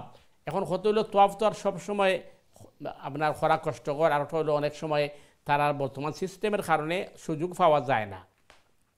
তো যদি তোয়াফের সুযোগ না পান আপনি মাথাফো বোয়াত থাকেন তাইলে আপনি মাথাফো বইয়ে তিলাওয়াত করতে পারবা, জিকির আজকার করতে পারবা, তাসবিহ তাহলিল করতে পারবা, আর আপনি যেটা কইছেন আপনার সুন্নত নফল আপনি ইচ্ছা করলে পড়তে পারবা। তবে সুযোগ থাকলে সব থেকে বড় জিনিস হইল তোয়াফ বেশি করার মাঝে সওয়াব বেশি। কারণ তোয়াফ বেশি করা সবচেয়ে বেশি ফজিলত, কারণ এই ইবাদত দুনিয়ার আর কোনো জায়গায় করা যায় না। আর আপনি যদি মাথাফো যদি আপনি বোয়াত থাকেন তাইলে তোয়াফ করতে পারবা, কারণ তখন তো আপনি মানে তোয়াফের এরিয়ার ভিতরে ঢুকে গেছেন। এই হিসাবে তোয়াফ যত বেশি করতে পারবা তত বেশি লাভ হইব। আর বাকি আপনি যে হয়েছে অন্য যে কোনো ইবাদত করতে পারবা। আল্লাহ তাআলা আপনার উমরার কবুল করুক এবং আল্লাহ আপনার সফরের কামিয়াব করুক। জাযাকাল্লাহ। খুবই সুন্দর প্রশ্ন করেছেন মুরব্বী, আপনি কষ্ট করে এই জন্য ধন্যবাদ। আপনার প্রশ্ন করে জবাব পেয়ে গেছেন। এরপর যদি আপনার অন্য কোনো প্রশ্ন থাকে দয়া করে আবার প্রশ্ন করবেন ইনশাআল্লাহ। মাত্র আমাদের একটু অনলাইনে প্রশ্নের দিকে যাতে বলছেন যে এক ভাই প্রশ্ন করছে যে আমার সমস্যা একটার পর একটা লেগে আছে। আসলে আপনি আমাদের রেগুলার কলার বলছেন যে আমি এর আগে আপনার অনুষ্ঠান দেখছি যে আপনি বলছেন যে আল্লাহ পরীক্ষা করেন। এটা এখন আমি কীভাবে বুঝবো এটা কি আমার আল্লাহ পরীক্ষা করতেছে না এই সমস্যা একটার পর একটা সমস্যা যাচ্ছে না, এটা কি পরীক্ষা নাকি আমাকে কোনো শাস্তি দেওয়া হচ্ছে? ভাই কোরআনে কারীমের মধ্যে আল্লাহ সুবহানাহু ওয়া তাআলা ইরশাদ করেন ওয়ালা নাবলুওয়ান্নাকুম বিশাইইম মিনাল খাউফি ওয়াল জুই ওয়া নাকসিম মিনাল আমওয়ালি ওয়াল আনফুসি ওয়াস সামারাত ওয়াবাশশিরিস সাবিরিন।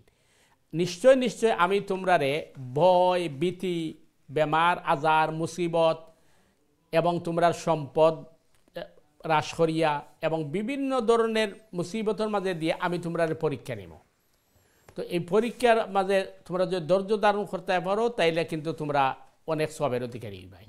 এখন আমরা বিপদ একটা বাদে 8টা আয়, বিপদ খাটেন না, বিপদের মাঝে মানে কোনো সময় বালা লক্ষণ দেখলাম না। তো এটা পরীক্ষা নি না আযাব, দুইটাই সমান। কারণ হইল আযাবও যদি হয়তো আমার গুনার কারণে আইছে, এটা একটা পরীক্ষা। আর আরেকটা হইল যে হাদিসের মাঝে আইছে আল্লাহ সুবহানাহু তাআলা যে বান্দা বান্দিরে পছন্দ করেন তারে আল্লাহ বেশি পরীক্ষা নেই। কেন পরীক্ষা নেই? যে তার মর্যাদারে আল্লাহ বাড়াইতে চাই। 3 নম্বর পয়েন্ট হইল দেখবা মুসিবত বিপদ থাকলে যত আল্লাহ বিল্লাহ করা হয় সুখে শান্তিতে অত আল্লাহ বিল্লাহ করা হয় না। হয়তো আল্লাহর ইলম আছে যে আমি মানে সুখে থাকলে অত করতাম না, এর কারণে আল্লাহ আমার উপর মুসিবত ফালাইছে। এরপরে হাদিসের মাঝে আইছে আসাদুন নাসে বালাউল আম্বিয়া সুম্মাল আম্বিয়া ফাল আমসাল, যে সবচেয়ে বেশি পরীক্ষা আইছে নবী রাসূলের উপরে। তারা তো আর গুনাহগার নাই, কিন্তু তারারে আল্লাহ এই পরীক্ষার মাঝে ফালাই আমরারে শিক্ষা দিছেন যে আসলে মানে নেককার এবং আল্লাহর প্রিয় বান্দা, আল্লাহ যারা পছন্দ করেন তারা আল্লাহ পরীক্ষার মাঝে ফালাইন। এই হিসাবে যদি বিপদ না কাটে তাইলে বেশি বেশি সালাত আদায় করুকা, আর আল্লাহর কাছে দোয়া দুরুদ করুকা, ইস্তেগফার করুকা, দুরুদ পড়ুকা, ইনশাআল্লাহ বিইজনিল্লাহ আল্লাহ এই বিপদ আপদে খাটাইয়া নিবা আর এর পাশাপাশি যে মুসিবত বা বিপদ আইছে এটার মাধ্যমে তো আল্লাহ মর্যাদারে বাড়াইয়া দিবা। সুতরাং মানুষের উপরে এই মুসিবত বিপদ এগুলা খেনে আয় আমরা ইনশাআল্লাহ আলোচনা করার চেষ্টা করবো, বিস্তারিত আলোচনা যাতে করি যে আমরা বুঝতাম পারি যে গুনার কারণে আয় এটাও ঠিক আছে, পরীক্ষাও আয় এটাও ঠিক আছে। অনেক সময় আল্লাহ মর্যাদারে বাড়াইবার লাগিও আল্লাহ কি করেন মানুষের বিপদ আপদ দেন, অথবা ওইটা হইতে পারে যে আল্লাহর ইলমর মাঝে আছে যে আমি যদি সুখ শান্তি থাকি আল্লাহরে বলি লিমু, যার কারণে আল্লাহ আমারে ওই আল্লাহর ইবাদত করার লাগে আল্লাহ আমার এই সুযোগ দিছেন। এর লাগে আল্লাহর উপরে শুকরিয়া আদায় করা এবং পাশাপাশি দোয়া দুরুদ ইস্তেগফার করুকা ইনশাআল্লাহ বিদিনিল্লাহ আল্লাহ সমস্যার খাটাইয়া তুলবা। যারা যে সমস্যার মাঝে আসুন আল্লাহ প্রত্যেক সমস্যার আল্লাহ কুদরতের সমাধান। আমিন আমিন জাযাকাল্লাহু খাইরান। সমাদ ভাই আপনার আশা করি আপনার প্রশ্নের জবাব দিয়ে পেরেছি আমরা। একটু বিস্তারিত আলোচনা যদি আমাদের সময় থাকতো করতাম, এসে আসলে আমার সমাধান ইনশাআল্লাহ চেষ্টা করবো আমরা আগামীকালকে। মোহতরম বললেন চেষ্টা বিস্তারিত আলোচনা করার জন্য আপনার ধন্যবাদ মোহতরম। আমরা একদম অনুষ্ঠান একদম শেষ করে চলে আসছি। আপনি যে আজকে 2 মিনিট আপনার নসিহত বক্তব্য দিবেন প্লিজ। জাযাকাল্লাহু খাইরান। আসসালামু আলাইকুম ওয়া রাহমাতুল্লাহি ওয়া বারাকাতুহু। সম্মানিত দর্শক বিভার ভাই বোনরা, আমরা আপনাদের প্রিয় প্রোগ্রাম দ্বীনি সমাধান প্রায় 1.5 ঘন্টা পর্যন্ত আমরা আলোচনা করেছি, আপনাদের প্রশ্ন নিয়েছি, মতামত নিয়েছি এবং এর মাধ্যমে প্রোগ্রামটি সাফল্যমণ্ডিত হয়েছে। তো আমরা আশা করব প্রোগ্রাম আপনারা দেখবেন এবং আমরা আশা করছি যে এই প্রোগ্রামের মাধ্যমে আমাদের ভাই বোন বা দিনদার ভাই বোন যারা আছেন তাদের অনেক উপকার হচ্ছে এবং আল্লাহ সুবহানাহু তাআলা আমাদেরকে সঠিক কথা বলা, সঠিক কথা জানা এবং সঠিকভাবে আমল করার তৌফিক দান করুক এবং এর মাধ্যমে আল্লাহ সুবহানাহু তাআলা আমাদের এই কাজ কর্মকে আল্লাহ সুবহানাহু তাআলা সাদকা জারিয়া হিসেবে কবুল করুক। যেভাবে আমাদের বিজ্ঞ প্রেজেন্টার প্রথমে বলেছেন যে এটাও তো একটা জিকির, যে জিকির নিয়ে আমরা আলোচনা করেছিলাম। তার কারণ হচ্ছে আমরা তো এই দিনী আলোচনা করছি এবং কোরআন সুন্নাহর আলোচনা করছি এবং মিডিয়ার মাধ্যমে বা মিডিয়ার কারণে পৃথিবীর বিভিন্ন জায়গায় কিন্তু এই আলোচনাগুলো পৌঁছে যাচ্ছে। তো এই হিসাবে এটা কিন্তু সবচেয়ে বড় জিনিস। তো আমরা আশা করব আপনারা নিজে প্রোগ্রাম দেখবেন, অন্যান্য ভাই বোন আত্মীয় স্বজন বন্ধু মহলকে আপনি এনকারেজ করবেন প্রোগ্রামটা দেখার জন্য এবং আপনাদের প্রশ্ন মতামত অভিমত দিয়ে আপনারা প্রোগ্রামকে আরও সুন্দর এবং শক্তিশালী করবেন। আল্লাহ সুবহানাহু তাআলা আমাদের সবাইকে তৌফিক দান করুক এবং যে প্রশ্নগুলো আসছে আল্লাহ সুবহানাহু তাআলা আমাদের প্রত্যেককে দুনিয়াবি উখরবি আসমানি জমিনি তাকদিরি বালা ও মুসিবত থেকে হেফাজত করো। সুবহানাকাল্লাহুম্মা বিহামদিকা আশহাদু আল্লা ইলাহা ইল্লা আনতা আস্তাগফিরুকা ওয়া আতুবু ইলাইক। ওয়াসসালামু আলাইকুম ওয়া রাহমাতুল্লাহি ওয়া বারাকাতুহু। আসসালাম জাযাকাল্লাহু খাইরান আপনার সমাপনী বক্তব্যের জন্য। আমরা প্রিয় দর্শকবৃন্দ, আমার অনুষ্ঠান একদম শেষ পর্যায়ে চলেছে। আজকে আমরা কোনো প্রশ্ন নিতে পারবো ইনশাআল্লাহ। আগামীকালকে আমার অনুষ্ঠান সেম টাইমে হবে। আপনারা সবাই যোগদান করবেন অনুষ্ঠানে আপনাদের প্রশ্ন মতামত নিয়ে। যাওয়ার আগে আমরা সম্মানিত মেহমানকে আবার বিদায় দেবো আমরা ইনশাআল্লাহ। ধন্যবাদ ও শুকরিয়া আদায় করছি মহতরম আপনাকে আবার গুরুত্বপূর্ণ সময় আমাদের দেওয়ার জন্য। প্রিয় দর্শকবৃন্দ, আমরা বিদায় নিচ্ছি। আপনারা যারা শুরু থেকে মতামত দিয়েছেন, প্রশ্ন করছেন, এই জন্য শুকরিয়া এবং আপনার অনুষ্ঠান দেখছেন এই জন্য শুকরিয়া। আপনারা আগামী অনুষ্ঠান দেখবেন। দাওয়াত দিয়ে আজকের মতো বিদায় নেব। বিদায় যেটা আমরা বলি প্রিয় দর্শকবৃন্দ, আল্লাহ আমাদের সবাই সুস্থ রাখুন, সহি সালামত রাখুন, দিনের পথে রাখুন। এই প্রত্যাশা আজকের মতো বিদায়। আসসালামু আলাইকুম রহমতুল্লাহি ওয়া বারাকাতুহু।